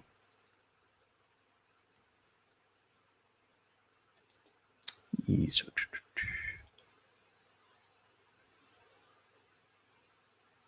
Yes, that is a definite. That's what Weston A. Price had observed, that low fat soluble vitamins play a big role. Remember, most of your tissue, your bones and all that, is all that collagen. What actually controls the actual collagen tissue? MMPs, matrix metalloproteinases, collagen degrading enzymes. They need fat soluble vitamins to be regulated so they do the right thing and don't overexpress and degrade, because you degrade and rebuild, degrade and debuild. But if you degrade because there's too much MMPs, then you've got a problem. So again, like the immune system, not enough vitamin D, out of control. MMPs, not enough fat soluble vitamins, they're not doing the right thing and causing all sorts of abnormalities, spurs like bone spurs and all sorts of things, abnormalities. Fat soluble vitamins are the thing that controls and regulates collagen throughout the whole body. You know, vitamin C and a few other things may have a slight, they may create some of the collagen type, hydroxylysine and hydroxyproline. But at the end of the day, you can actually get that in the diet if you're eating sufficient, don't need as much vitamin C. And also, but you still need to regulate how these the building blocks are put together. And that's where the fat soluble vitamins play their role.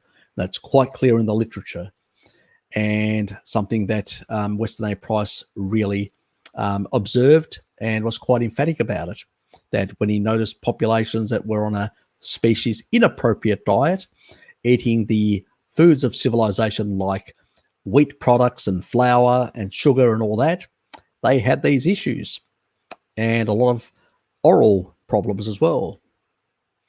He was a dentist and the leading dentist in America, the head of the dental association, and he loved to take photos of people's mouths. Yes. When I had a tooth issue a while back that I couldn't chew, I just blended up my meat and organs and drank it. Oh, God, that's radical. I've never done that. Don't you have a dentist close by? Yes. The only thing that I go to a dentist now for is a cleanup, just a tartar, stuff like that, just clean up. And even that has actually reduced quite a bit. I haven't been now for that last year. I didn't bother because I noticed there's even less tartar than I used to get on a keto diet. So it's actually, with a species appropriate diet, less of an issue. So why give the dentist more money? So, yes. Oh.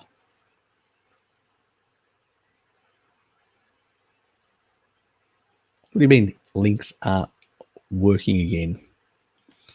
Is the YouTuber playing a bit of fun with me?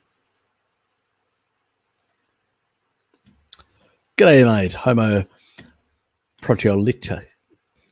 Proteolyticus. Good to see you. Vegans moved on from having jaws to having mixers instead.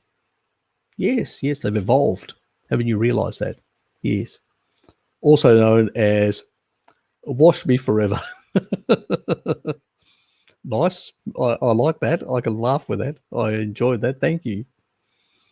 Yes.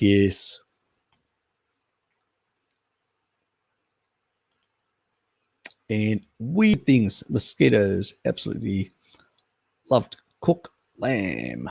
Ah, yes. Always eat outside. Look, I actually love a lamb roast. If you were to tell me, do you want a beef roast, a pork roast, or a lamb roast? I can tell you, I love a lamb roast. So, yes. Actually, I do have a lamb, like a nice big piece, and with a nice big bone in it, and I am going to be cooking that tomorrow. So that will be enjoyed in the traditional way my father does. Boils it in water to soak up the fluids, and then basically cooks it to get the nice, coating on the outside, the nice crispy coating. Yes, and it's because it's taken up so much moisture, it's so damn soft. Looking forward to that. That will cover for about 3 days of meat next week, and then I'll have to, for the other 2 working days, work out what I'm going to bloody eat for those ones. We will see. Roy. Correct. Bjorn, get it right. Supplementing high dose carnitine for androgen receptors upregulation must be high, about 4 grams, because of low bioavailability. Thoughts? We don't really look.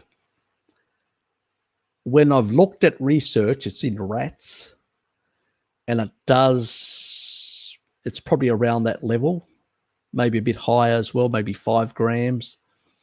It's really hard to extrapolate from rats when it comes to carnitine. They tend to, in some areas our biology can be very similar, but in some areas it's not, like some of the fatty acids and some of the actual amino acids and certain things. And while it looks, it's really hard to say. I don't think we get the same level as it happens in rats in the thing. So that's a hard one, because I haven't seen any compelling research. It's one of the things because I do have supplemented in the past carnitine, and I've still got some left over. I just haven't used it for a while. And I did do a bit of a search trying to find some stuff, but I never really found, stuff that really satisfied me or really was so compelling that I could basically say, yep, I'm going to make a video on this. I really feel confident with this study. So I haven't found that, like, that perfect one, so to speak. Yeah.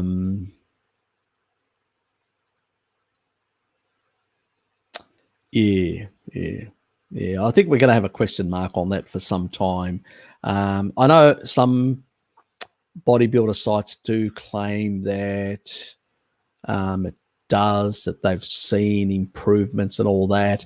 But remember, they're taking a whole lot of other things as well. So is it, so it's really hard to tease out the stuff. And all we've got is really rat studies, and I'm not as convinced. I think it helps, but to the degree some people claim, I'm not sure. I don't know. Hard to say. I haven't found anything really like slam dunk. Yeah. Could not buy mutton anymore here. You like a bit of the old lamb, do you now, Richard? You like a bit of the old lamb? Less resistant, won't buck on you and take off. You can have your way. Is that the thing? Love mutton. Yes. Not only slow cooking, but slow. Yes. It's a Kiwi thing. Don't worry, guys. He understands what I mean. Greeks ever farmed wheat much? Not really. No. There is in parts of Greece. Greece is 80% rocky. We grow rocks. It's really a pastoral culture, Greece. But there are parts of Greece, like in Thessaly, which is sort of low type terrain, which did grow some grains, but very limited. The majority of grains came in from the Near East in antiquity, into cities like Athens and stuff like that. Most of the other parts of Greece did not consume a lot of grains. It was primarily places like Athens that were part of that trade, cosmopolitan trade. I did a nitrogen-15 isotope on ancient Greeks, but Athenians were a bit different because they did have a bit of access in that regard. But primarily, Greece is an importer today of grains, doesn't really produce much at all. Any agriculture that really is more like vegetables, like horticultural type fruits, seasonal fruits and horticultural, that's really and the rest of it's really animal products and seafood. They don't really have a big, strong, like you get in other parts of the world where the land is flat and you can actually grow more kibble, so to speak. So not the case. I mean, most of the countries like even Italy, for instance, they don't have any real. It's mainly imported. Nowadays they may have pasta and all sorts of things, but it's all imported. They don't grow it themselves. It's imported from different countries, so it varies. There was in ancient antiquity, there was some that was actually brought in from the sort of the Black Sea, like parts of where Ukraine is today. So there were Greek colonies through there that used to trade some grains out of there, and the rest of it came from Egypt or places like that in the Near East. But it was a very small amount. It wasn't something that the regular people consumed. It's more a modern thing that after the Second World War, there was a massive increase in the sort of grains that came into the Greece, especially with the Marshall Plan and stuff like that. So, yeah. And that also, a lot of that sort of displaced the old traditional wheat that existed in Greece, which was called zea. Zea bread that was produced from it has 10% the gluten that our non-hybridized wheats elsewhere had. So now the hybridized wheat has got even more gluten than the old wheat, and zea had about a tenth, very little gluten, and double the protein and double a lot of the other micronutrients. So it was a very filling bread. So something my father grew up with, and you basically had a slice which was it would dry out and become really stale, very proteiny, and you'd actually have one of those with a piece of cheese on it or something like that, and you'd basically eat that, or lard on it, and then a bit of cheese, and it would be something that my father would have occasionally, but that's about it. They didn't, bread isn't a big consumption thing. Even in the 80s and 90s and the 70s, when I was there as a youngster, it was basically more dairy products and meats. That's primarily what people ate. That's what I ate as well. So I drank a couple of glasses, probably 3 to 4 glasses, full cream, large glasses of milk a day. With every single meal that I had a glass of milk. My midday would be like I'd go out and get like pork, like, on a skewer. They call them souvlaki. That's what we call souvlaki. The other ones, which is a gyro, which people call souvlaki, is actually a gyro, as it's called, with a pita bread. And that sort of came in from the Middle East. It's not really a Greek thing, the pita bread type thing. So it was primarily from the, Middle East part of the world when we're all under the Turks.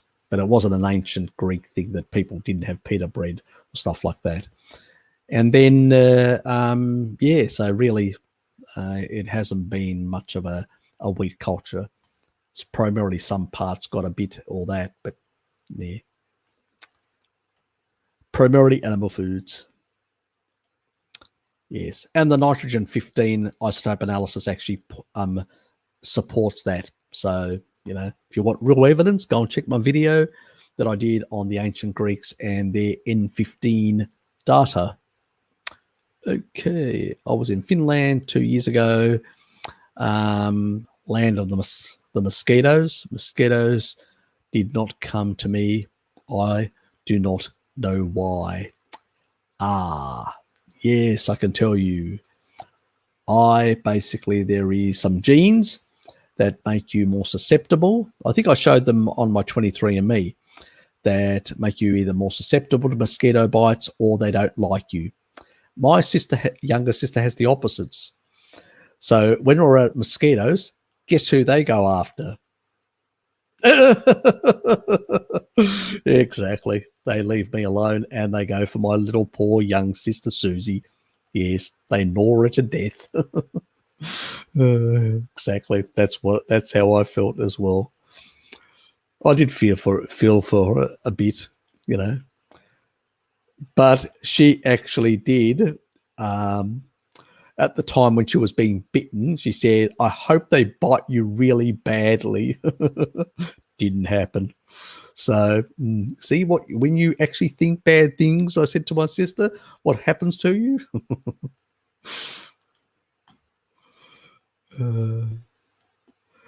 Yes, susceptibility. Let's put it that way.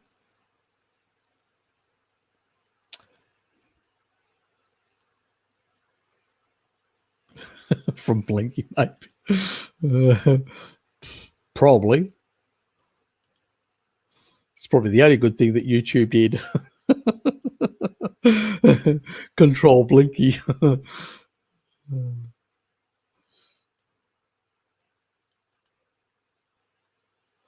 Yes, he was going to basically have a go at a few of you guys, and then Scotty put him in his place, and he went all quiet.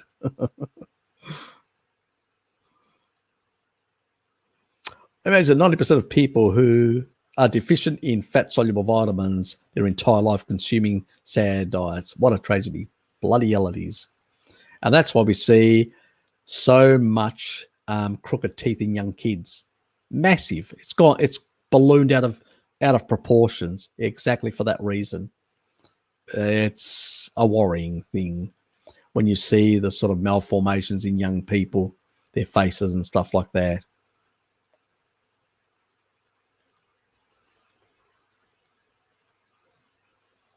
Yes.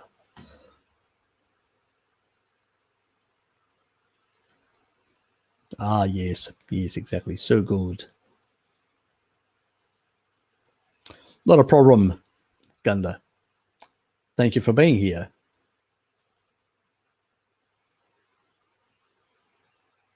What has Blinky got? He actually... Did you retract that, Blinky?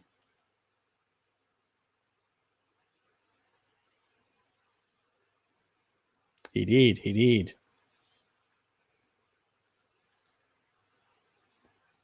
How can I get it out of the StreamYard? I don't know how to get it out of StreamYard.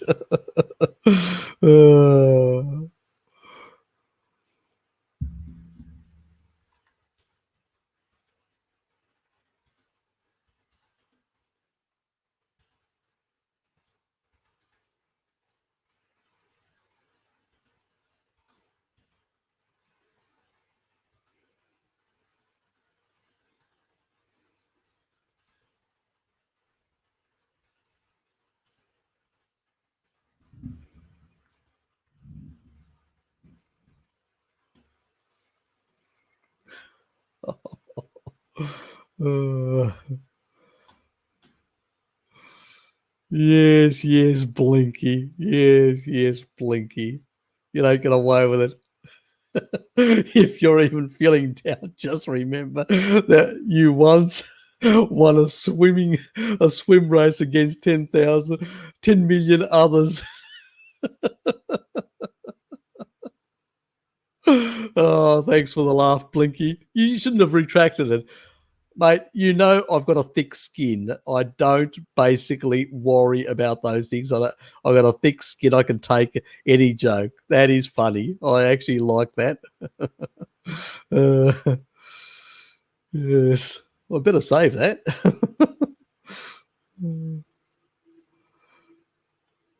Yes. Oh, wrong folder.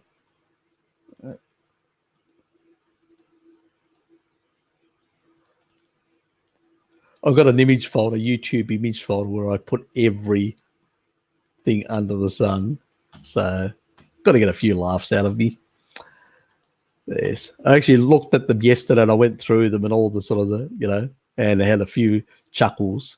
I can tell you. I'm probably going to do a video in the future of all the little videos you got, or little images or stuff you put up. I get a laugh out of them. I've got a very thick skin, and it's water off a duck's back, you know.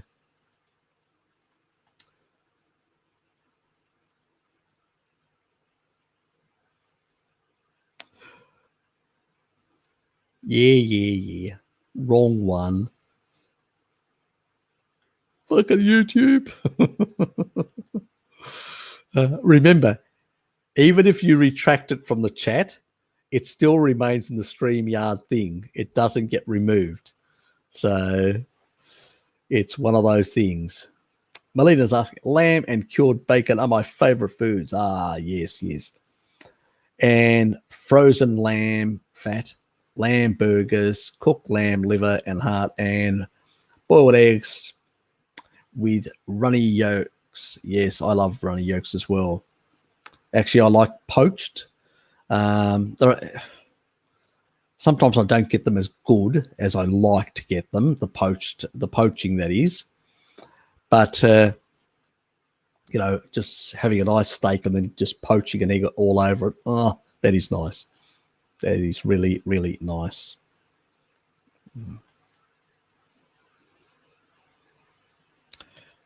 Sounds absolutely divine.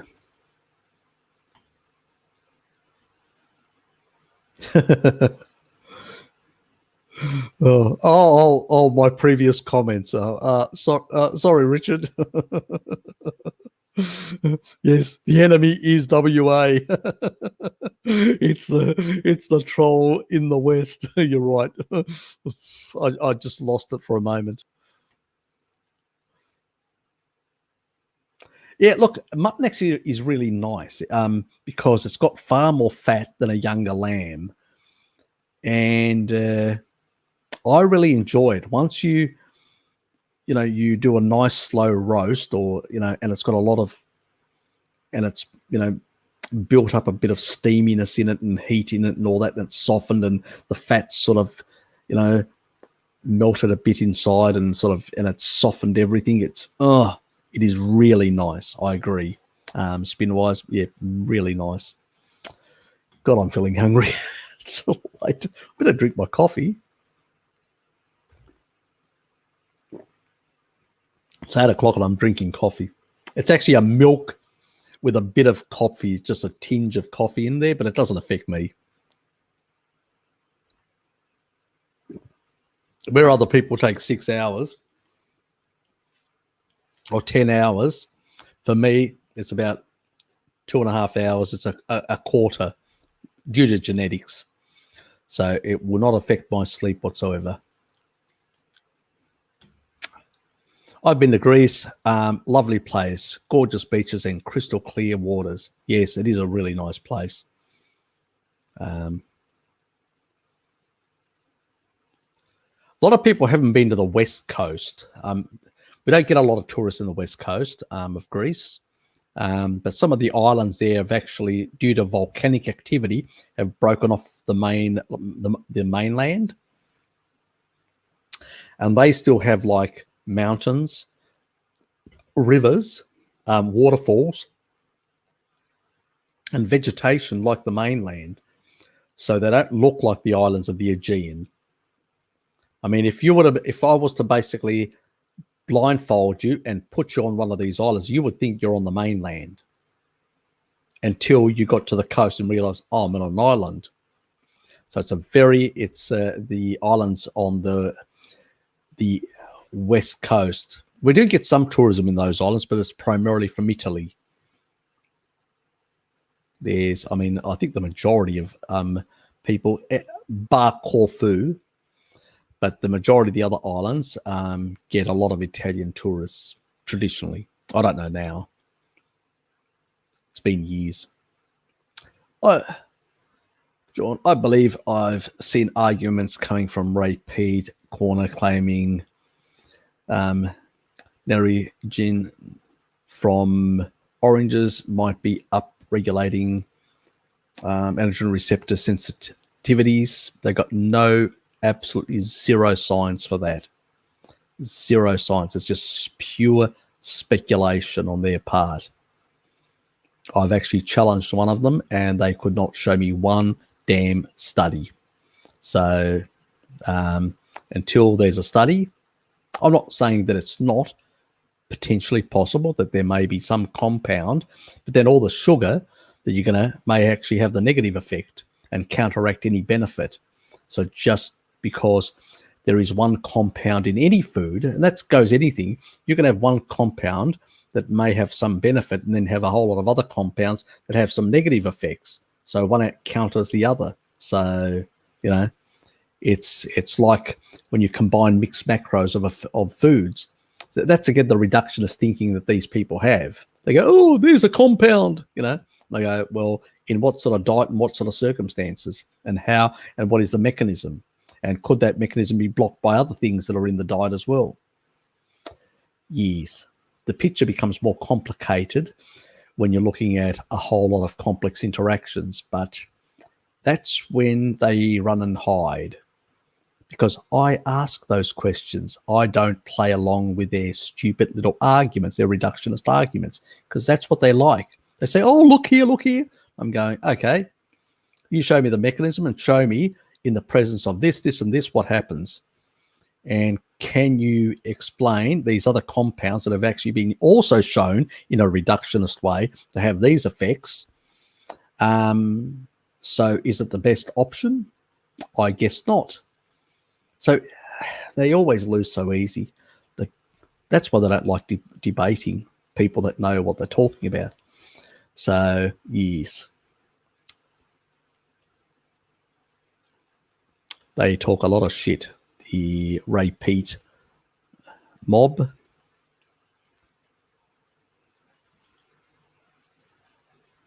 Nothing like a good gyro.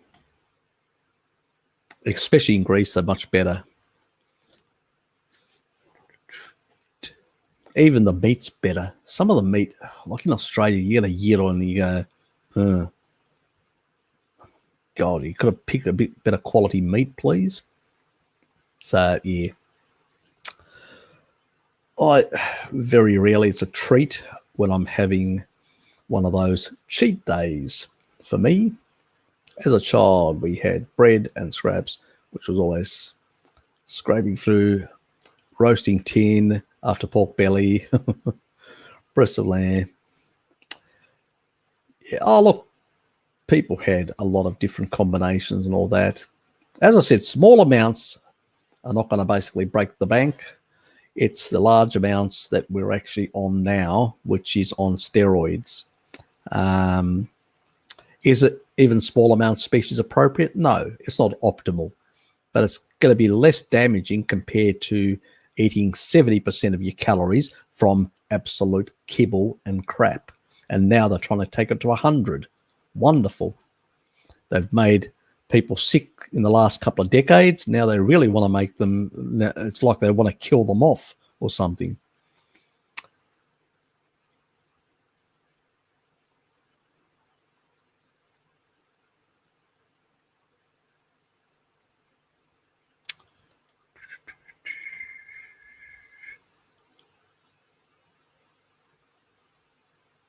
Who are you? I don't recognize you. You don't belong in my fogged world. Who is that annoying person?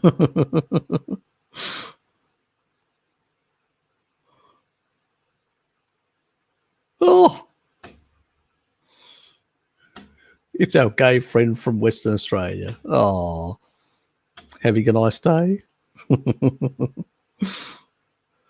Health industry combined with chemical agricultural products industry are worse than 100 Hitlers combined because of all the premature deaths, diseases, and suffering. I wouldn't say that to some other people, but I know what you say, what you mean. Yes, there is a lot. Oh, he's got another one. Got another one, Blinky. What is it?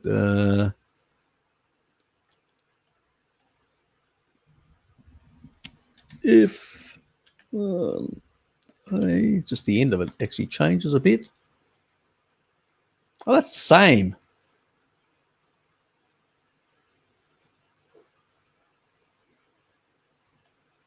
Oh, I'll count the sperm. Oh, that. Couldn't we actually improve a bit on that? It's, I mean, it's piss poor on your part. You could do better. God. Oh, where am I going? I'm going to leave you all in a sec and crash. Not a problem, Richard. Have a good sleep.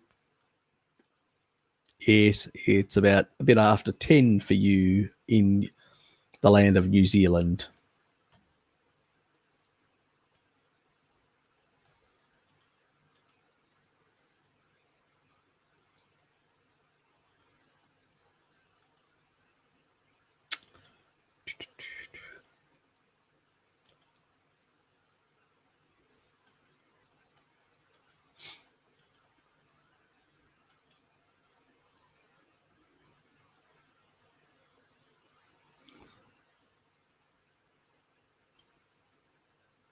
Yeah, me too. Yeah. I bet you're a good drinker as well. I bet you're a very strong drinker, Jewel. A very strong drinker, because I'm pretty much, I can drink practically anyone bar my young sister under the table. And she's smaller than the rest of us. And you got these big guys and they can't drink her under the table. Good detox genes, which allows to clear alcohol and caffeine pretty fast. That's okay, Angela. If you've got to go, you've got to go. See ya. And thank you for being here. Was that the original one, you Muppet? Yes. Sir Muppet to you. I try not to, but I can down a cask of port in one night. Yeah, I'm pretty bad if I want to be. Yeah, I know. I really have to drink a lot to get drunk, which isn't a good thing. Just because you've got a good detox doesn't mean the assault is still all that stuff coming through your guts, your stomach, and all that is definitely causing issues in other parts. So not a good thing just because you can.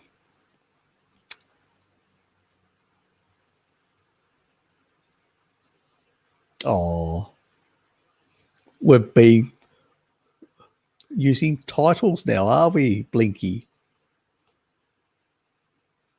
God, I'm at the bottom. I can't believe I'm at the bottom.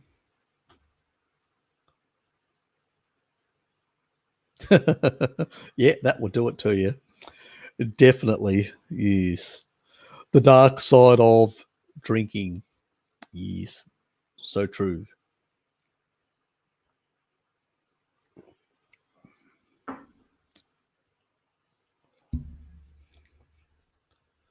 Guys, don't forget to hit the like button and share content, please.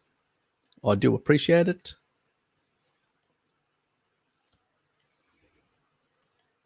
Put the big statement up. There's also the email, just so you remember. And also the invites, so the Odyssey stuff and stuff like that.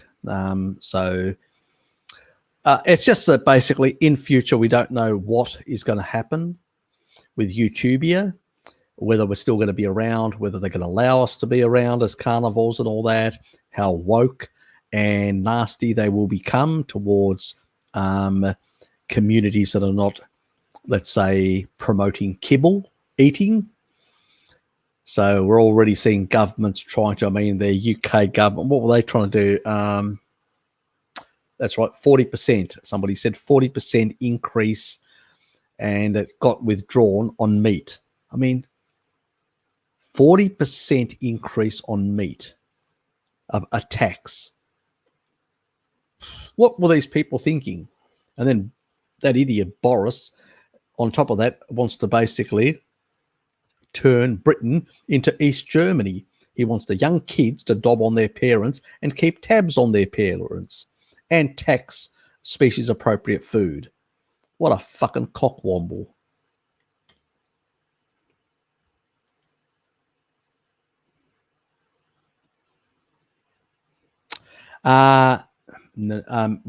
You mean, can we do live streams? No. Currently, we still have to use the YouTubia, which really is annoying because look, Odyssey, which is a platform to basically to stream better, Library, but Library's actually said that they will try and build in the capacity. Currently, you can't actually use, there isn't no library like a link that you can actually plug into StreamYard to basically provide a linkage back so it actually can host on Library. And Library still haven't got their streaming services up and running properly. So they're still buffering, there's still issues. This is why they set up what Odyssey came about, to provide that service. But yeah, it's early days, like early days of Utopia. The capacity and all that. It's constraints in capacity, technology, equipment, data centers, and things like that. So we'll have to persevere. I'm currently investigating some other platforms as well. Even though Utopia is annoying, trying to actually re-establish on another platform, how many people come across. Even Bart found that going over to Library, still there are a lot of people resistant to moving big numbers across, which is a problem. They are also talking about meat tax in the Netherlands. Really? Oh, for fuck's sake. You guys need to really get out there and protest hard. I'm not encouraging people to do anything criminal. I would never do that. Violence doesn't, you just have to take a look at the Middle East and other parts of the world. When you get into violence, things can come out of control and you don't know where you're going to end up. That's not the solution. There are peaceful ways to protest and apply pressure on people to change their ways.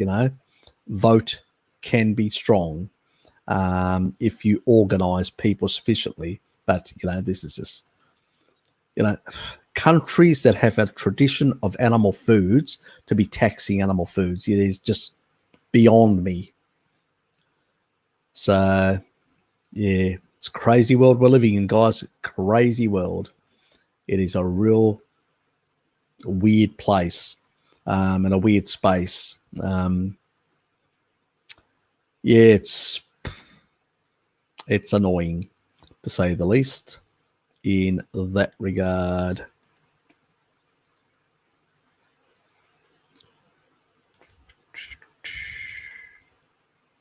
I'll actually stick that.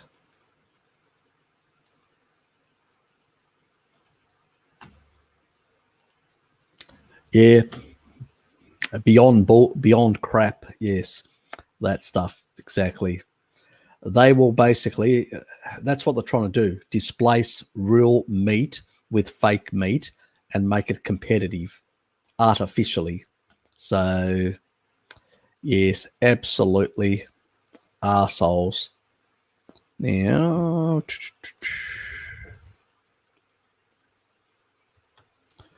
that is that, and I will pin that at the top of the chat. So that's pinned. So in that regard, yeah, look, Uncle Alf, it's ridiculous where our world has got to. It's an issue. It's an issue because these people, the food industry, they can see massive profits. See, at the moment we've got a society, a world where the profitability of the food industry is sort of starting, because you've got a declining population with a lot of health problems. And the reality is the food manufacturers, even their profits are sort of leveled out or declining. So most people now are starting to move away from some of the garbage. But what they're trying to do now is redirect them with all these emotive things about the climate, about this, about the being nice and cuddly and furry. I'm directing them towards kibble, the kibble culture. And as I said, their biggest support base is the vegan community, but they're a small thing. Ultimately, what they're doing is they're using the vegan community and other approaches, the environmental groups, these two groups, in order to sort of,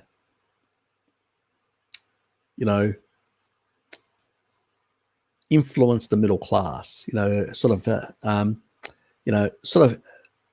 say to them, these older people say, oh, don't you care about your kids, the future of your kids, your grandkids, their future and all that. So they're basically playing on these emotions. They're blackmailing them. They're tricking them. They're making them feel guilty, And so, when middle class feel guilty and they are very prone to wokeness and guilt, they have a tendency then, under those sort of circumstances, to want to sort of do the right thing. And that means they will go out, even though they may not give up entirely on meat, they will drop their consumption quite a bit and start going towards these fake meats. And because these food manufacturers they're pretty good at their science and what they do, they're going to make them more and more as we go along. They're going to mimic the taste and texture of meat, even though the true nutrition isn't going to be there. Because just putting a couple of vitamins and minerals doesn't really do anything. We've had that fortification of a lot of junk food for years, hasn't done much at all to improve the health of the population. Because what we've noticed is when you eat meat, thousands and thousands of genes get activated. And we have no idea what are the components or the synergies in that food that are actually activating those genes and how you can mimic that. I mean, there are thousands of compounds in animal foods that don't exist in basically these Beyond Burgers and all that sort of shit. So they're never going to perfectly mimic anything, but they don't give a shit about that. I mean, they've got the pharmaceutical industry covering the health side of things, which they had for years. They don't give a shit about people's health. They're trying to improve their profit margin because there's so much debt in the system now. People are indebted, housing debt, all this, private debt is extremely high all over the world. And, the profit margins of the current food supply isn't cutting it anymore for these people. If you take a look at their share prices and you take a look at their profits, they've sort of either declined or plateaued out. So trying to guilt trip for environmental and the cute furry animals, some of the middle class, the woke, weak people that they are nowadays, they've grown up with all this sort of woke culture. Those people will basically are being tried to be manipulated in that. And I know Bjorn says the Great Depression 2.0 is coming, and I don't disagree with you. The problem is that, let's not forget, the Great Depression in America ushered in massive amounts of seed oils because it was cheaper than animal fats. So when people become, impoverished, they go for the cheap food sources. And that's what's going to happen again. They're going to give up the meats and the animal foods, and they're going to go towards the cheap, fake stuff. These companies are going to become even richer and profitable through the next Great Depression, the next great big downturn or reset, as they call it.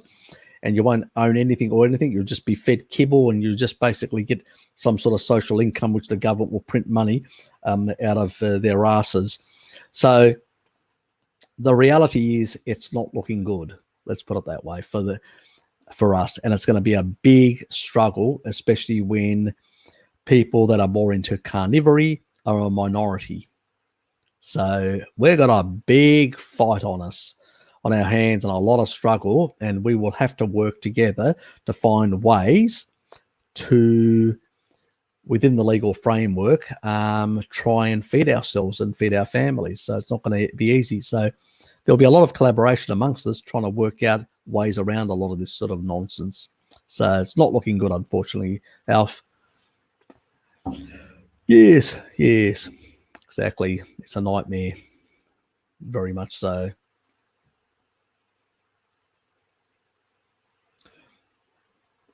See you, Scott.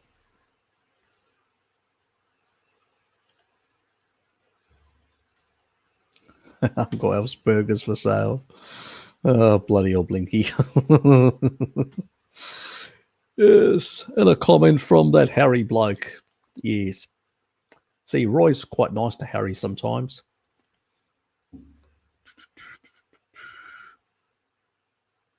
Is it? What the fuck?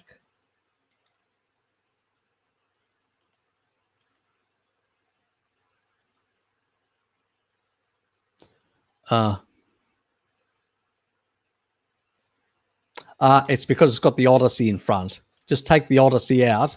It's sort of, you got to take the Odyssey out. It's sort of, I need to edit the damn thing. Where is it?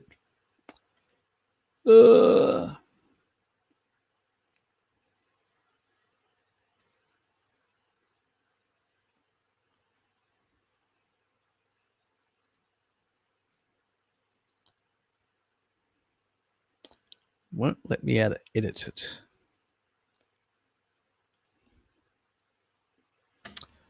Okay, let's just unpin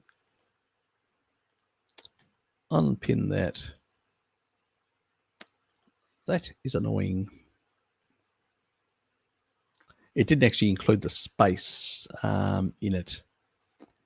Let's try this again.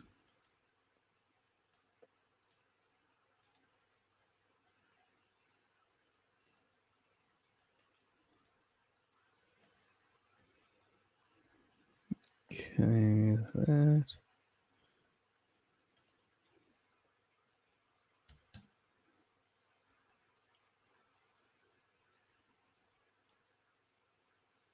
Now let me check that, if it works.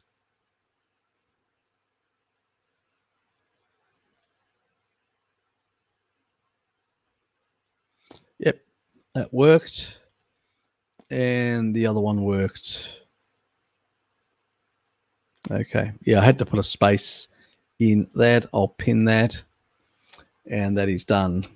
Thanks for letting me know, Jay. Yeah, annoying. It's just that we need to be prepared down the track for all these potential eventualities where we're gonna be struggling. Let's put it that way, in that regard. So yes, it's basically the far right, the far left, and a number of in-betweens that basically don't give a shit about the rest of us, and they are hell-bent in the same way. They want to control us. As I said in my previous, if you get a chance, check my previous stream where I go into it in a bit of depth about I think it was towards the end of the stream where I actually cover a lot of these points about direct democracy and a whole lot of other things. You will find it interesting. I won't repeat that stuff. Give you a reason to go and check my other stream. We won't. It's bullshit. An animal eats grass, takes a whole lot of nutrients from the grass, converts it into high quality meat. You're not going to get that in a lab. You may in a distant technological future, but it's not going to happen anytime soon, I can tell you. It's like a lot of the other bullshit that they come up with, that they can do this with AIs and that and whatever. We deal with AIs in my profession, you know. They're just basically slightly more sophisticated algorithms. They're not self-aware, you know. So yeah, they just seem to basically respond very quickly because they're very smart, very fast calculators, but that's about it. Yes. What is Bart around, is he? Oh, bloody hell, Blinky. It's not Bart, it's Bert. Are you blind as well? See, too much wanking caused you blindness.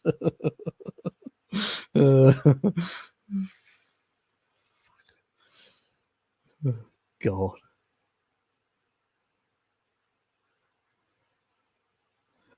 Could you name one of those mysterious compounds I've never heard of that are activating genes? Not off the top of my head, but there are a number of compounds in meat that activate a number of different genes. Yes. There are actually studies, you know, but they have certain scientifically names which I just cannot remember off the top. Some of the generic stuff that I would use.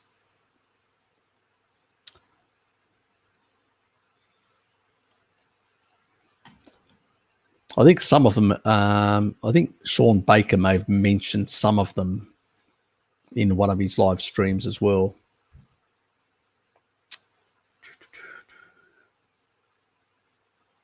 Yes, they will. They will definitely try.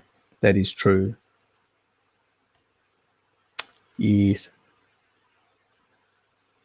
No, there's no caffeine, no responder. You're either basically a fast metabolizer of caffeine or a slow metabolizer, or somewhere in between. The majority of people are somewhere in between. There's a small group of people that are a certain percentage. It depends on the population. Some populations can be up to 50% that are quick metabolizers. Some populations it's much less. It depends on the population to be more accurate. And then you've got a small percentage of or a large percentage of people, depending on which ethnic group and their exposure historically to coffee, that will have different levels of clearance capacity. You know, some people, you know, they have a coffee that takes 12 hours to clear out of the system. That's a long time. But non-responders, no. A sort of a non-responder, that, you know, that means that it will have zero effect. No, caffeine has an effect on everyone. It just has a less of an effect for a less amount of time compared to others. So, yeah, when it comes to caffeine, because that's really the crux of that question.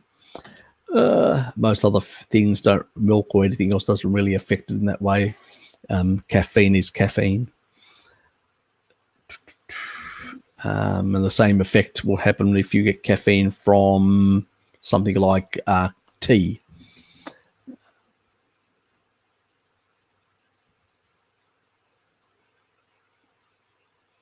Okay, movies. I'm glad you enjoyed it.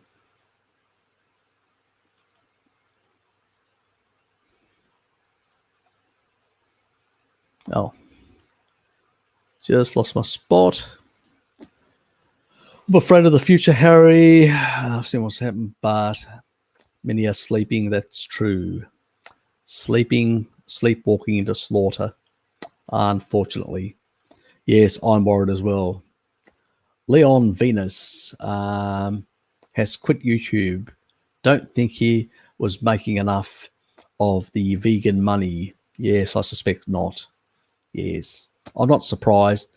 His reputation is in tatters because he was vacillating on and off veganism, and you just can't do that, especially on social media. It's like a death nail. And the other thing is, when it comes to YouTube, it can be quite toxic. Let's be honest, it can.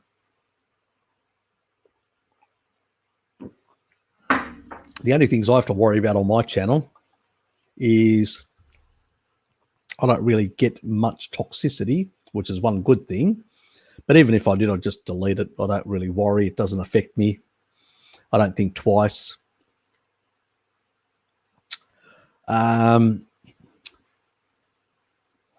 Yeah, so,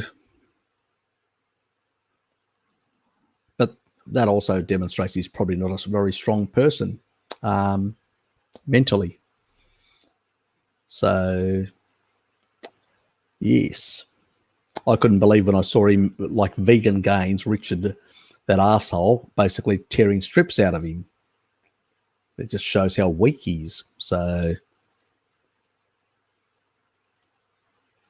say no more. Look, on the food front, yes, I would agree. On a number of fronts, it's not looking as good. But we have to work together, both on a national and regional and global sort of stage, and through social media and all sorts of things, to try and push back. Yes, Mr. Penis. Yes. Yes. Poor thing.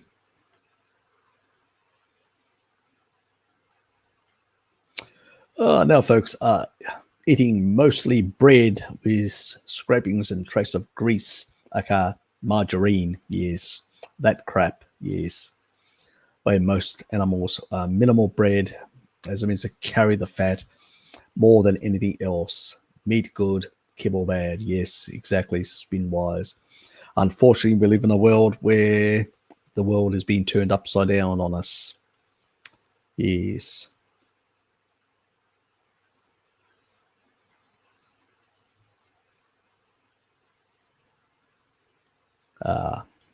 Movies. Yes, both work. One is Invite and the other is Odyssey. Correct, Blinky. It's our backup, or my backup. And in a sense, it's your backup as well, because if I get blasted or removed from YouTube here, the only place you'll be able to find me is somewhere else in that regard. But I am investigating other platforms as well. I'm also considering like setting up something like it would be like a Saturday night, which it would be like once a month. Or it could be a weekday. I haven't decided yet, but something where it would be basically like a first come, first serve type thing. And it would basically be like a Zoom session where people, whoever email, I would set the time. The first, let's say so many emails that I got, the first people that actually said, yes, I'd like to be part of, would be part of a Zoom session. We would have a private Zoom session to discuss a number of things quite very comfortably about carnivory and about basically options that we've got, things that we can do and stuff like that. So it's something that I'm considering, and to set something up like that, because it would be good to occasionally get together and just have a bit of a chat, like normal humans, like would be around a campfire or, in a a living area where we just sit around and just have a bit of a chat. And I think it would be a good thing because it would basically allow us to get a few things off our chests and also just discuss a few things and all that. And also I'd like to do something like special type things in the future as well, like things like that are men's only or women's only, because there's going to be specific health issues that concern women and specific health issues that concern men and only men. And so in a sort of a more private sort of settings, they may be more, comfortable in discussing these sort of things. So it's things that I'm thinking about of trying to provide some sort of assistance to you guys in that regard, where you're not really finding it anywhere else. So yeah, but it won't be a sort of a regular thing because like the live streams, that's fine. I put the time away for that thing. Anything else that is sort of a haphazard here, there, and everywhere, and that's depending on the free time that I've got. So it'll be based on that. But just to basically be able to get into other things that sometimes is very hard to get on a live stream. Yes.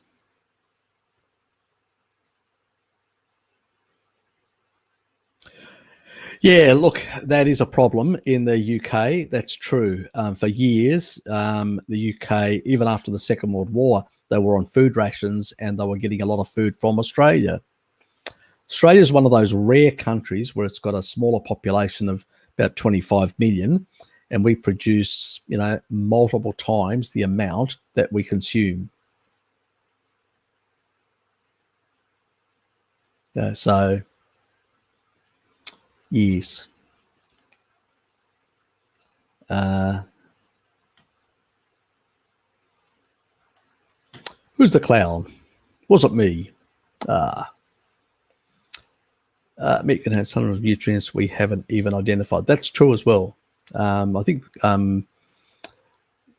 can't remember whether it was Ken Berry or Sean Baker that actually said that. Yeah, there are things like if you basically provide like a multivitamin and protein and fat, like as a supplemental thing, and give it to somebody, and then give them actual real food, you will notice certain differences in the way certain genes are turned on or turned off. So those studies haven't been done with so much with humans, but more with rats. But if you're getting different modulation between real food and this sort of made up stuff, I would say that would happen in any mammal. So the problem is we see these things lighting up, like when you actually do, you're able to put compounds in there so you can light up those, those genes and then look at them. But we still don't really understand the mechanisms, the mechanistic stuff. That's where we still don't understand. But definitely there are thousands of compounds that do play a whole lot of purpose. We know some of them, but not all of them. The majority of them we don't know. So fake meat is never going to replace real food. It's, in the true sense. And we can see that with a lot of people eating a lot of kibble, 70% on a sad diet, how sick they are. And the vegans just deteriorate like mad when they go on a pure vegan or pure plant-based. So, yeah, what do they want? The whole society to deteriorate and fall apart? Maybe. Fucking crazies out there. Yes. Just say studies show, Harry. Yeah, I could say that. I know what you mean. I like to be specific, and it is annoying sometimes. I can't remember everything. I'm, human after all. I'm not a cyborg or a robot to remember every bloody thing. Yeah, I know what you mean. But there is plenty of studies that actually show that the superiority. A lot of them are. I know a lot of people say that they are in animals. But at the end of the day, if we see that genes are turned on far more when in the animal when it's eating that, and we don't see the same thing when you're giving them like a formula, like some sort of shit formula. And we've seen that even with babies, where they give them milk from the mother, or they give them some formula, and they see certain deficiencies, and they try and supplement to cover those deficiencies. So we know that real food is completely different than a lot of this factory-made stuff. You know, the problem is we just don't have enough studies, because which manufacturer is going to do research to show that their stuff is shit? You know, it's not going to happen. You know, it's stuff that's done here and there for, what do they call they use rats and all that, and they do a lot of this food studies. And the reason they do it, the reason is specifically to pick out whether has any toxic effect. It's just basically because the government requires that food manufacturers test these things on animals to show whether this animal, shows any toxicity. They don't give a shit about long-term health ramifications. They're not even looking at that. They just look at toxicity. Is there something in there that's going to cause the rat to die or really get sick? You know, so slowly getting sick is not the thing that's focused. It's that short term, is it basically toxic or not type thing, toxicology type thing tests. And that's where they get a lot of this data. But the problem is they don't look into it and find out how mechanistic it is and what exactly component is triggering that or affecting that transcription factor. You know, it's just sort of all, you know, it annoys me that, you know, we don't, there's no, even with the pure academics, there's no real interest, you know, to really look into these compounds of food and how they affect our genes and, you know, and these different pathways. Where if you go back in the past, and I know I'm sort of, I sound like a broken record, but when you go back to periods like the 20s and 30s and 40s and 50s and 60s, you know, when they were still looking at vitamins and minerals and looking at a whole lot of different things, they actually wanted to know how the body works, what components and how they interact. And then from the, 80s onwards, the pharmaceutical industry, the food industry took over the academic world so much, especially after, you know, when we got into sort of Reaganomics and Thatcherism, where they cut a lot of the public funding and actually said you've got to go to the private sector to get a lot of your funding for your research. And that's when, you know, got completely and utterly corrupted. And that's what happened. And so since then, we've just had real shit research. There are some things that government still should do, you know, to protect the citizenry from these sort of predators called big pharma and big food and big agri. But unfortunately, they don't. Anyway, I've had my rant. Let's move on. Harry, you should be honoured. Blinky only stops his Pornhub schedule for your streams. Oh, you're right, Bert. I'm honoured, Mr. God Blinky. Harry only streams when he's off my OnlyFans, Bert. He's a sick puppy in his dreams. Hey, actually exposing frog legs isn't that sexually appealing. I can tell you that, Blinky. It isn't. Being a fast metabolizer of coffee would have to do with my South American genes, more than likely. Yes, I would say so. And my Mediterranean Greek genes, because most of the Mediterranean, the Arab world and all that, they consumed a lot of coffee and that sort of stuff from way, way, way back. It's sort of the tropical areas and that, a lot of coffee consumption for a very long time, and that's part of it. But let's not forget, even parts of Europe, Northern Europe, were trading with the Mediterranean way back from the Neolithic period. So they had some access. So it's only a lot of, like in large parts of Central and Southern Africa, the indigenous peoples of the Americas, and people closer to the Arctic and so areas like that traded less with you could say the Middle East and parts of that, or the Mediterranean, or parts of Asia, like East Asia. They traded less with those parts, which did have more access to both coffees, teas, and things like that, compounds that had basically caffeine in them. So those populations that got some exposure, they don't really have as much a problem. It's a smaller percentage of the population that are slow metabolizers, and they usually know who they are because they have a coffee, they can't sleep, and they have an exposure to something, and they have difficulty detoxing and have a lot of issues with things that most people cope quite comfortably with, and usually can't handle, like fluoridated water or all sorts of things. They usually tend to be very reactive to a lot of things, mold and all sorts of things, far more than others. Yes. Oops. What did I do there? I just lost my spot. That was a bad thing.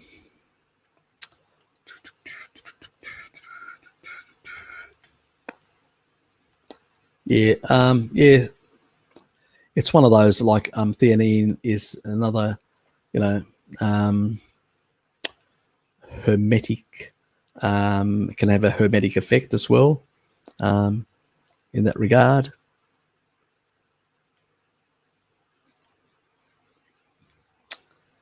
I think it's sometimes overplayed by certain people like McCullough. But anyway, Leo has a brother, John, and Doctor, not as popular. Yes, that's true. I will take that as a statement. And he basically was to debate Bart Kay and chickened out and had no real arguments to debate him with. Look at John and through Leo. It must be really, yep, very much.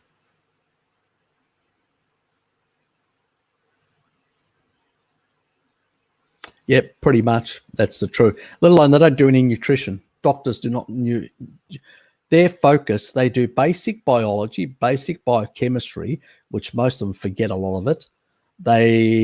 If they're lucky, they do half an hour of nutrition, just an overview to be told, tell your patients to eat kibble, basically. And then, so they have a nutritionist come in telling them. And then after that, their focus is on pharmacology and surgery, because that is what they are trained for. Cutting people up, stitching them together, and giving them a whole lot of drugs, which their drug rep will always come and recommend. And there will be drug reps with gifts now and then. If you've been a good doctor and given a lot of people a lot of statins or something like that, you will get a gift, maybe a holiday. Yes. See, I know these things. Why? Because I've got cousins that actually work in the industry, in both sides, both the pharma and the medical. Yes. So, and I mean, even you got people like Sean Baker and all that. He knows. I mean, he knows drugs reps used to turn up and basically, we'll give you a gift, we'll do this and all that. The conflict of interest in the medical area and in the drug area, and it's just horrendous. Conflict of interest. They should, but yes. But politicians, yes, damn corrupt bastards. But there is ways, by getting friends and family and all that, to email the bastards and tell them that you're keeping an eye on them.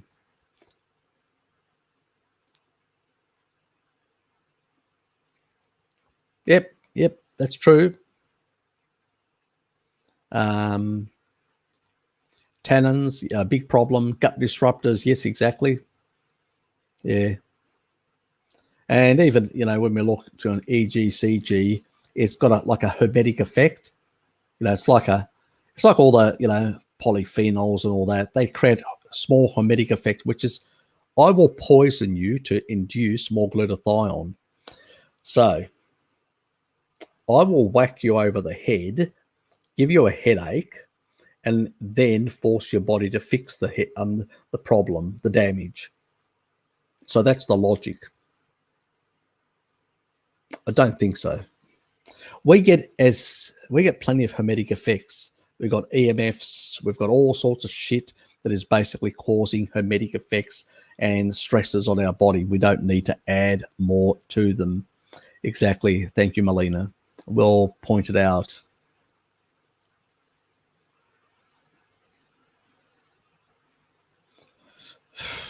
I would have to have a special session with Blinky, and only Blinky, for about maybe a month. That's how bad it is.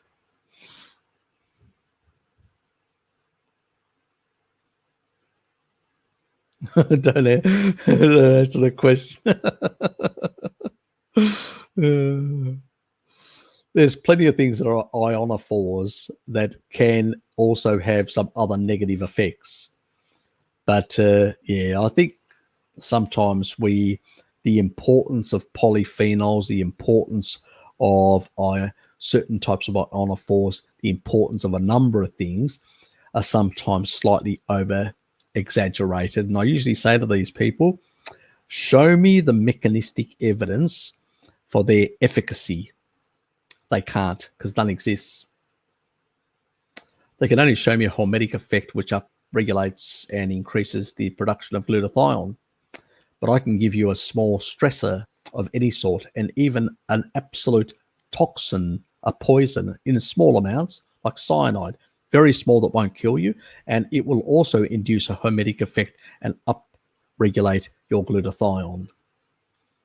So I usually turn to these people and say, what else is that compound doing beyond having that hermetic effect? They can't answer that because there is no research. So you can get hormesis from exercising.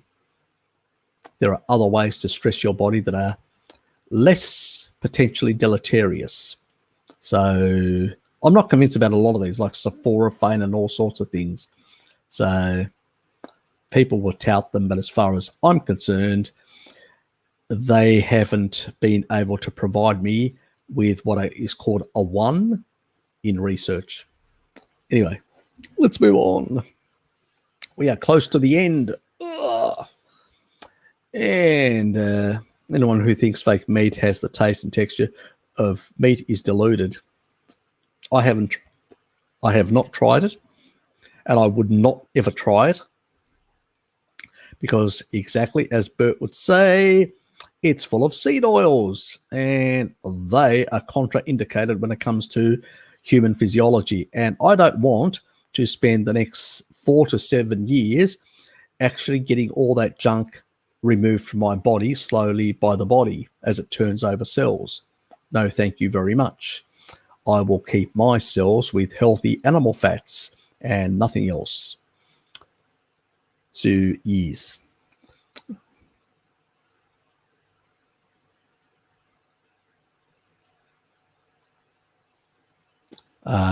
No idea. Have you seen the latest Ivor? No, I haven't. No. So what's he selling?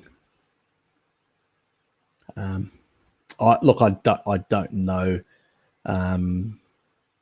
enough about it. So if what he's selling combines MK4, taurine, a low dose vitamin E with the tocotrienols, not just the tocopherol, but small amounts of tocopherol, and it's a complex from palm oil, like the Jarrow one that I usually recommend to you guys. If it combines that, yes. And then you've got some of the other stuff like choline for some methylation, MSM also for, L-citrulline for nitric oxide synthesis and vasodilation. If it combines those sort of things, I would say yes. If it doesn't, I'd say, can you show me the evidence for any reversals? I'd be very interested. So I'll have to go, now that I'm intrigued, I'll have to go and take a look. So, but I would say that if it, at the heart of it is, MK4 would have to be vitamin K2 in the form of MK4 being the best, would have to be at the sort of heart of that. And the best research in the world, which is a Japanese research, they use MK4. And their reversals are much better than all the other reversals that I've seen throughout Europe in studies.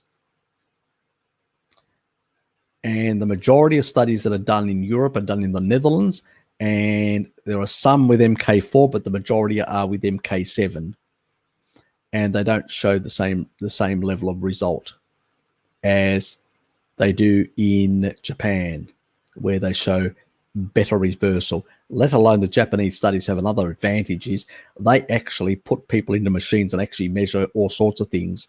So they actually really are quite thorough about it, as the Japanese would be. They're very much like the Germans, very thorough, detailed. So I would say if it's MK4, yep. Yeah, so it would depend. Because remember, some people can't even convert MK7, a third of the population. So if it's just MK7, I'd probably disagree. And it may help some people, but not others. And that's just because the damn thing gets converted to MK4 anyway. And the MK4 does the damn thing because it's the only menaquinone that can go into soft tissue and remove the calcification. MK7 can't do that. Just can't. It's a different hook. The structure of the hook that actually chelates and takes calcium out is a very different structure on MK7 than it is on MK4. So some of the menaquinones have a different protein structure on the way they can actually interact with other compounds, especially like calcium and stuff like that. So if it's not, let alone MK7 has direct effect on genes where MK7 can't. So, yeah, depends. Don't know. I'll have to see it before I comment any further. Selling subs. Well, just because somebody's selling supplements doesn't mean necessarily that their information is dodgy or bad. But then again, it may not be as good, but hard to say. I'd have to listen to it and actually work out exactly what the angle, what the base of evidence is for their specific. It may be a good supplement. Don't get me wrong. If it's a good one, I'll start recommending it. So I don't mind recommending stuff that's good.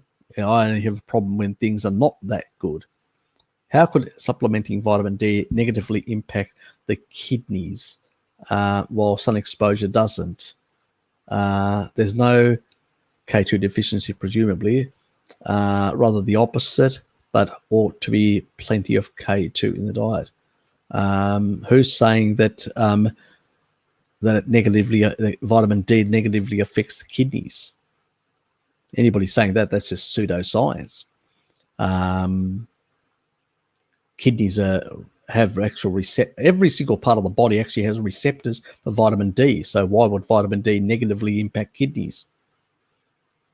So just not going to happen in that regard. So haven't heard that. The only thing that very high doses with very low K2 can be a problem over a long period of time. We're talking about people taking in the past, I were taking 250,000 IUs 1,000 IUs, okay? Massive order with no K2 with that. Just that for multiple months. And they did take in more calcium than much larger amounts of calcium. And without the K2, it ended up in some of the soft tissue. So, yes, that can have an impact not only in the kidneys, on many other organs. But that is quite rare that somebody will take such extreme doses. Most people take a couple of thousand IUs, which is a drop in the ocean. Your body creates more just being out in the sun. So it's a non-issue. And my fallback position when people make that sort of comment is also show me the research. They go very quiet very quickly, and they run and hide because they have none. And the only research they can fall back on is extremely high doses of sick people that would be also deficient in retinol and MK4 or vitamin K2. So, yes, very questionable stuff that they come up with and use. So, crap. You mentioned a recipe for liver ones that makes it not taste as bad. So you basically use milk, you put it in a bowl and let it basically take away a lot of the blood and stuff like that. And then you remove that and you mix basically a lot of rosemary. Some people, like my dad, doesn't actually, he doesn't bother basically using milk. He just washes out the blood. So he'll wash the whole liver. So it cleans out and presses it, gets rid of most of that blood sort of stuff. Then cuts it up and then pretty much sort of marinates it in olive oil and rosemary and sticks it in the fridge. And that rosemary just gets, the taste of the rosemary gets sucked into it. And that flavor, that rosemary flavor gets sucked in, and then you sort of barbecue it, and it really becomes like you sort of slightly over barbecue it, and it becomes like a basically not a jerky. It's not a jerky exactly, but it becomes like a soft type, type with a very strong rosemary flavor, and it's really nice. So we usually cut it in very thin strips, so you can actually cook it on both sides quite bake it like on a baking tray, like you would do with the same way you would do with bacon. So thin strips like bacon, which have absorbed the actual the actual rosemary flavor because you've marinated, and it will have that strong rosemary type flavor that really changes the sort of flavor of and it's sort of crunchy. You do it because you're baking it, it ends up becoming a bit crunchy, and it's like a crunchy liver stick type thing is the way I would characterize it. Give it a try. You may enjoy it. And like that, you can actually consume a bit more because you do lose some of the vitamins and minerals as a consequence of that. So you can actually have more of that without it getting over vitaminosis as well. And it's nice and crunchy and very tasty. It can become addictive once you get a taste for it. Anyway, had a quick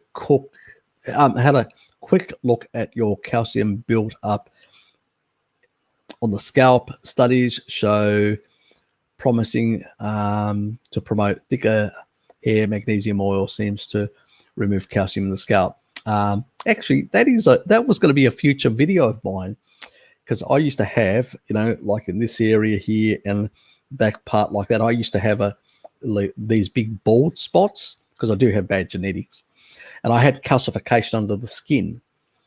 And the more MK4 that I've consumed, the lower the calcification out of the soft tissue.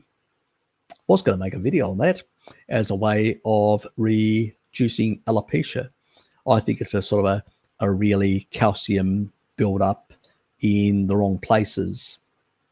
And it seems to have worked for me because I was doing high doses of MK4 for my cardiovascular purpose, but I wasn't actually thinking about my scalp.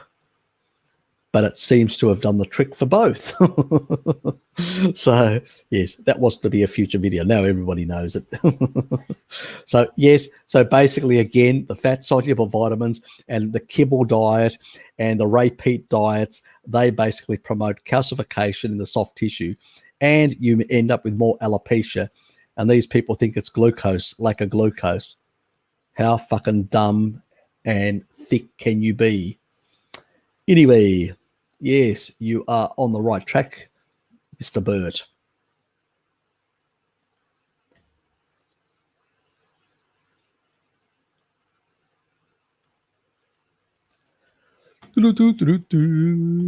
Yes, I think we've covered that.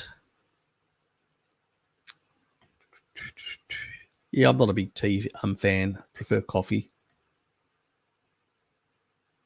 Yes, we covered that as well. And any thoughts on minimizing the effects of way too much calcium in the blood because of malfunctioning parathyroid? My intuition says increase MK4 and calcium in the diet to at least save the bones. Yes, yes. And sodium. Sodium plays a big role in this sort of relationship as well. Yes. So do not fear, Sam, sodium.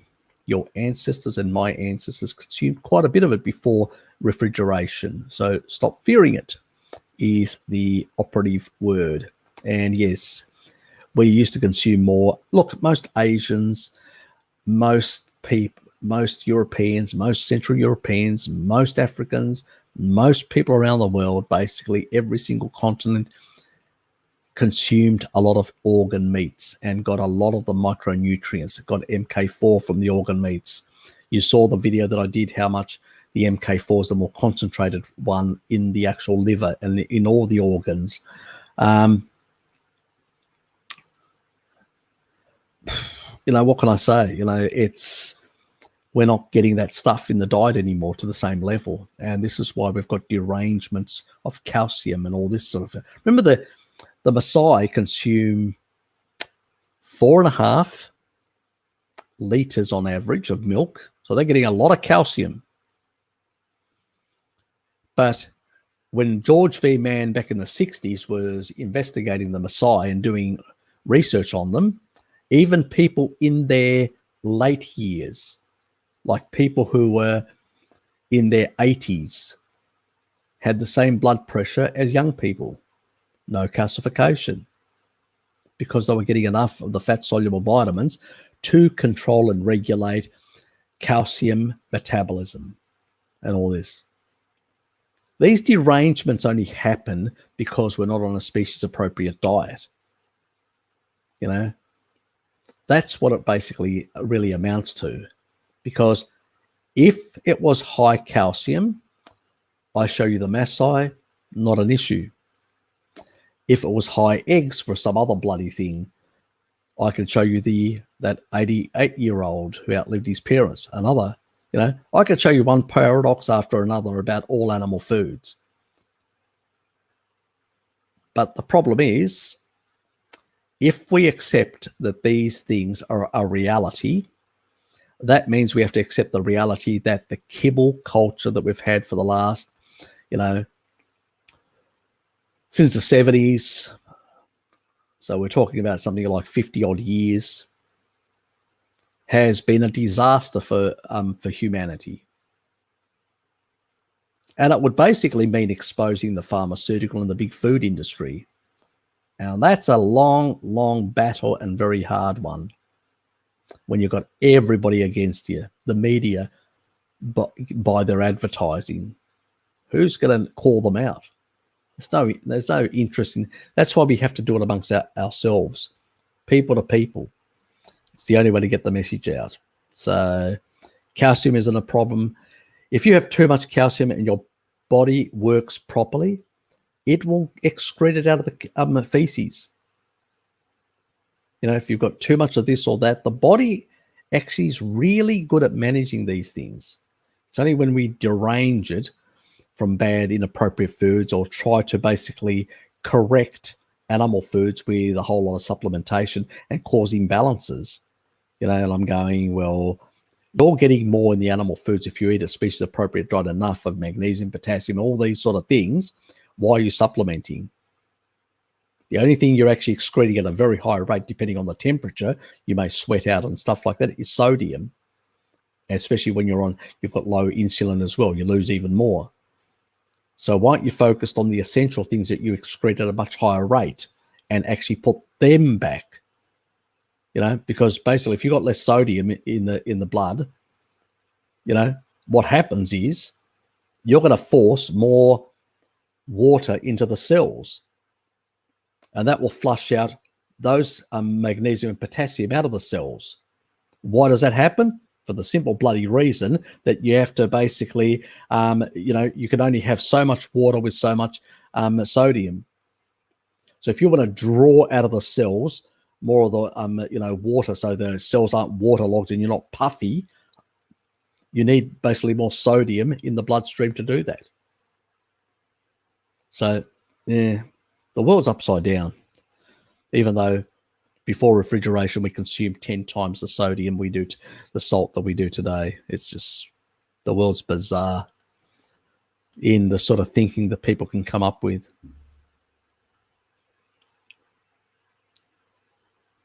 Nah, not an issue. You know, as long as you're not overdosing, thousands and thousands of, you know, not an issue. Go and check my video, my good video on both magnesium and potassium excretion rates and what the body really needs. Because we're at beyond the 3-hour mark, and I'm just winding down now, mate. So that would take a half-hour discussion about all this stuff. Check the video out. It's on my list of things. G'day, Mandy. Good to see you here. Oh, dusters for you, Mandy, but dusters for you, my dear. Yeah. Yeah, I mentioned all that, and I've basically got videos that cover that on my YouTube channel.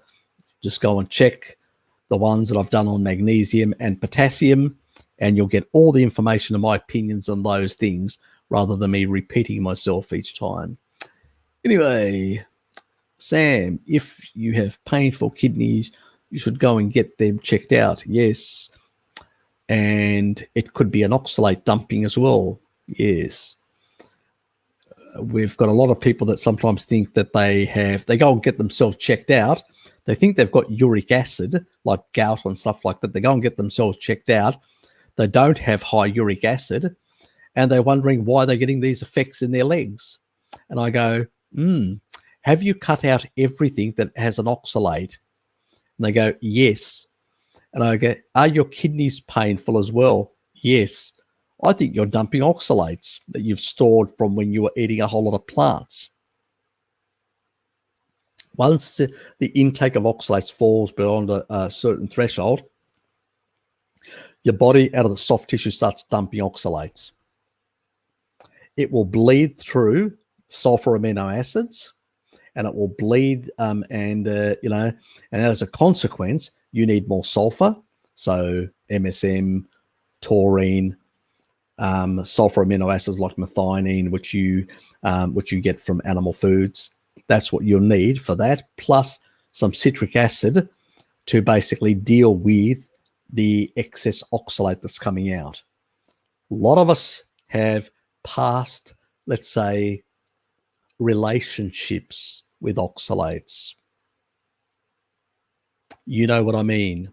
Those plants, those green leafy plants that you consumed on your paleo, keto, or low carb diet, or your vegan or vegetarian diet.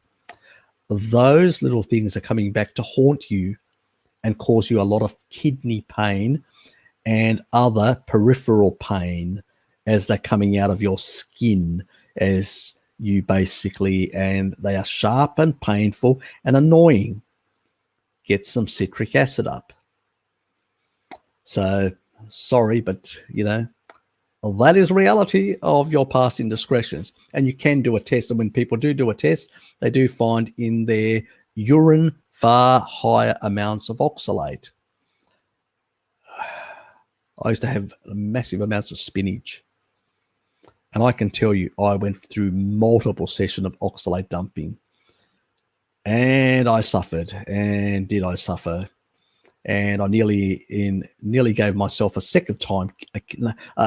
fourth time a kidney stone, nearly ended up in hospital.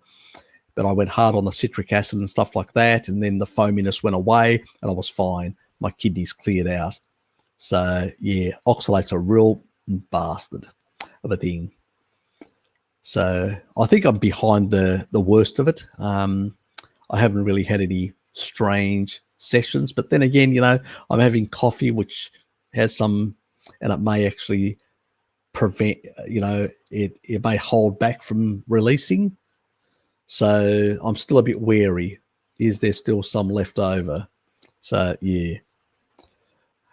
And the other thing that actually produces a lot of oxalates,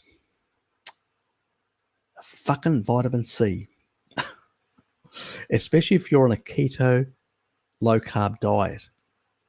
You don't have the competition with sugar at the GLUT4 receptor. So you only need a bit of that. What do you think happens to the rest of it? It gets turned to oxalate because high amounts, we use uric acid for it as an antioxidant. High amounts of basically vitamin C can turn into a pro-oxidant.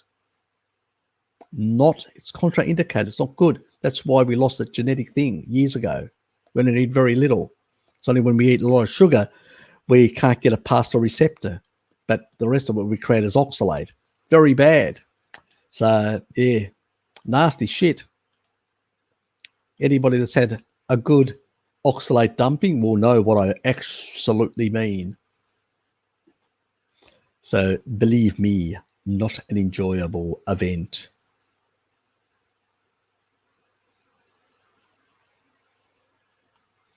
You can actually get a test. The other way is you will notice that basically where you had alopecia or areas where there were baldness happening, it goes away. That means the calcification under that tissue has also gone away. It can't happen any other way. Anyway, not a problem. Thank you, Bert, for being here. Appreciate it. And I think we're going to pretty much wind it up here, guys.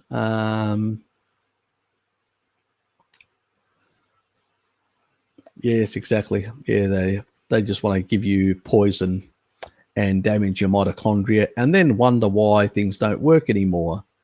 Yes. Rather than getting you off all the other stuff and all that. Yes, it does. It definitely does, Bjorn. Yes.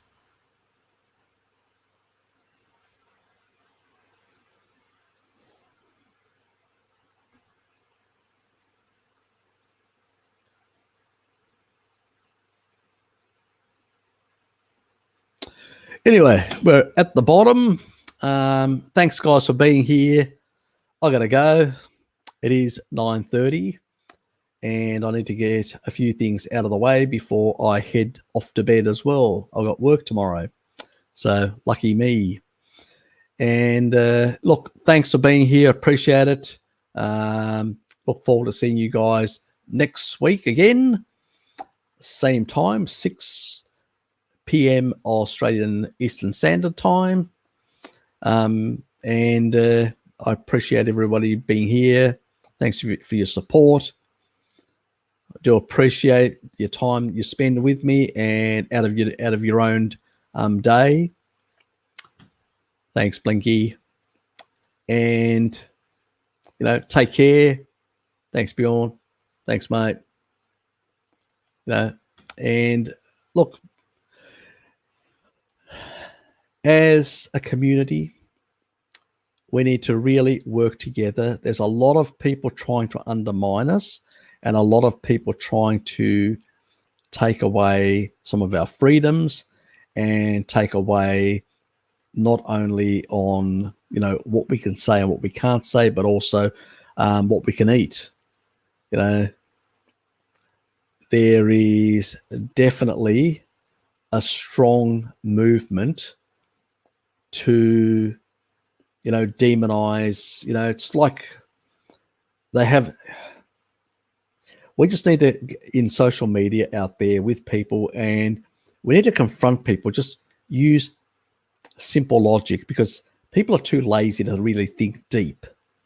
When people say, meat's not good and all that, you say, well, we're only consuming about 30% of our calories in meat, and back in the 70s, when we changed the rules, we were consuming about 50%, and people were healthier. So what you're saying is illogical. So just point out the obvious stuff like that. When they say basically, oh, these cow farts and all that, it's actually belching, not cow farts, but belching that produces most of the methane. The other thing, it stays in the atmosphere only for 12 years. And if you're grass feeding the damn thing, it will actually sequestrate the actual, both the methane and the carbon back into the soil. So it's bullshit. And remember the video that I did with Bart, one of the videos, that clip, which has to do with the methane thing, the myth and all that sort of stuff. And I showed the study. The actual, for animals, it's been declining since the 70s. It's not from animals. We need to point this out. It's not from animals. So we just need to point out the obvious. This is the sort of low-hanging stuff, because the majority of people are going to deal with, forget about the vegetarded. You're not going to argue logic with them. They just basically, they're weird. They are absolutely weird, to have a conversation with. They don't think logically. It's probably due to the brain fog or whatever.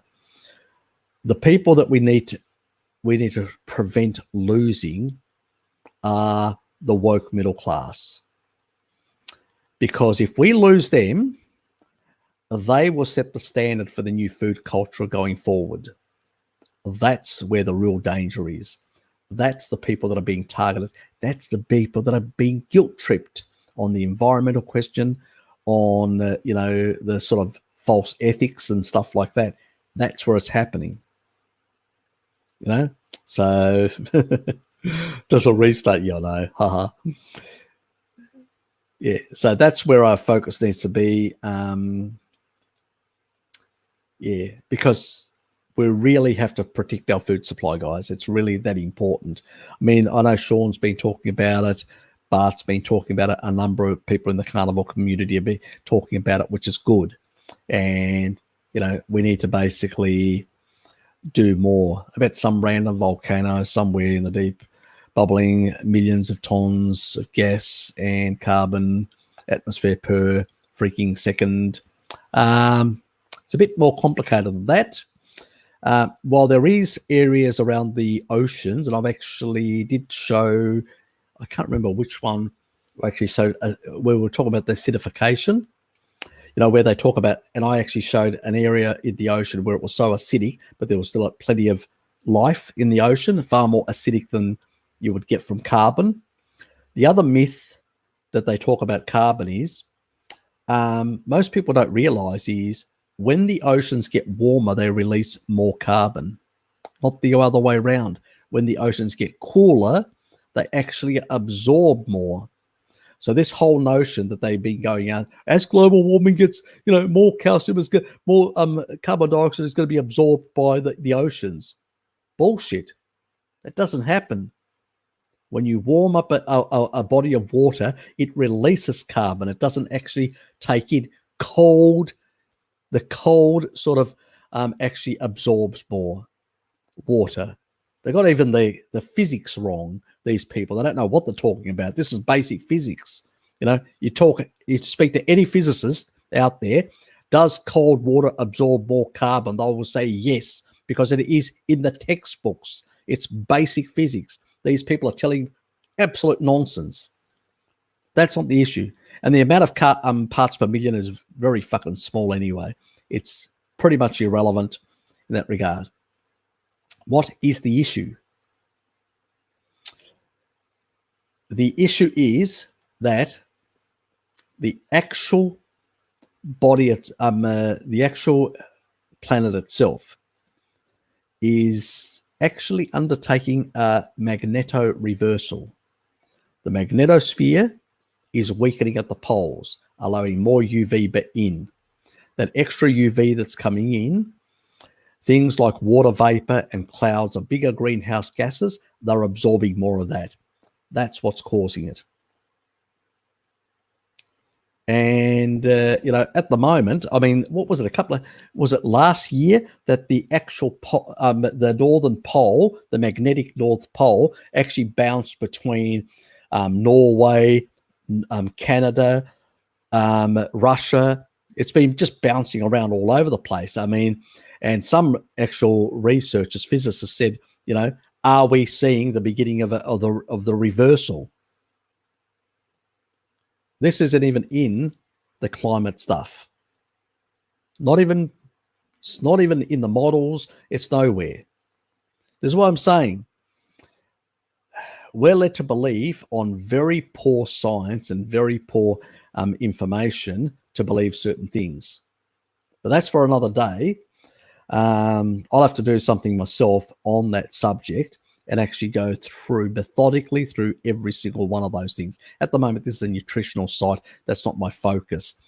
But I may do something at some stage, not for YouTube, but for library. And then I'll just create like an introduction and a link to it. So you'll have to go to library or Odyssey to view it. It won't be on here. There's some other controversial stuff as well. Things about, the military and trying to alter genes and all sorts of things that are out there. I'm just still investigating some of this sort of stuff to see exactly who these people are and what universities they work in and who they, trying to get a bit of a background before I jump the gun like some people would normally do. I would never put it on this channel because I know that the person, somebody sent it to me, and the channel that actually first hosted it actually got removed by YouTube. So it will not be on YouTube, definitely. I don't want to lose my channel here. It will definitely be on library. But I need to investigate it. I don't like to jump on things because I'm not a crackpot. I like to investigate it and really know exactly what's happened, and what they're actually saying and who the people are. If I'm not sure, I'm always suspicious that I may be conned. I don't like being conned by anyone. So, yes. And I will just flow through the last ones. Oh, thank you, Sam. Appreciated it.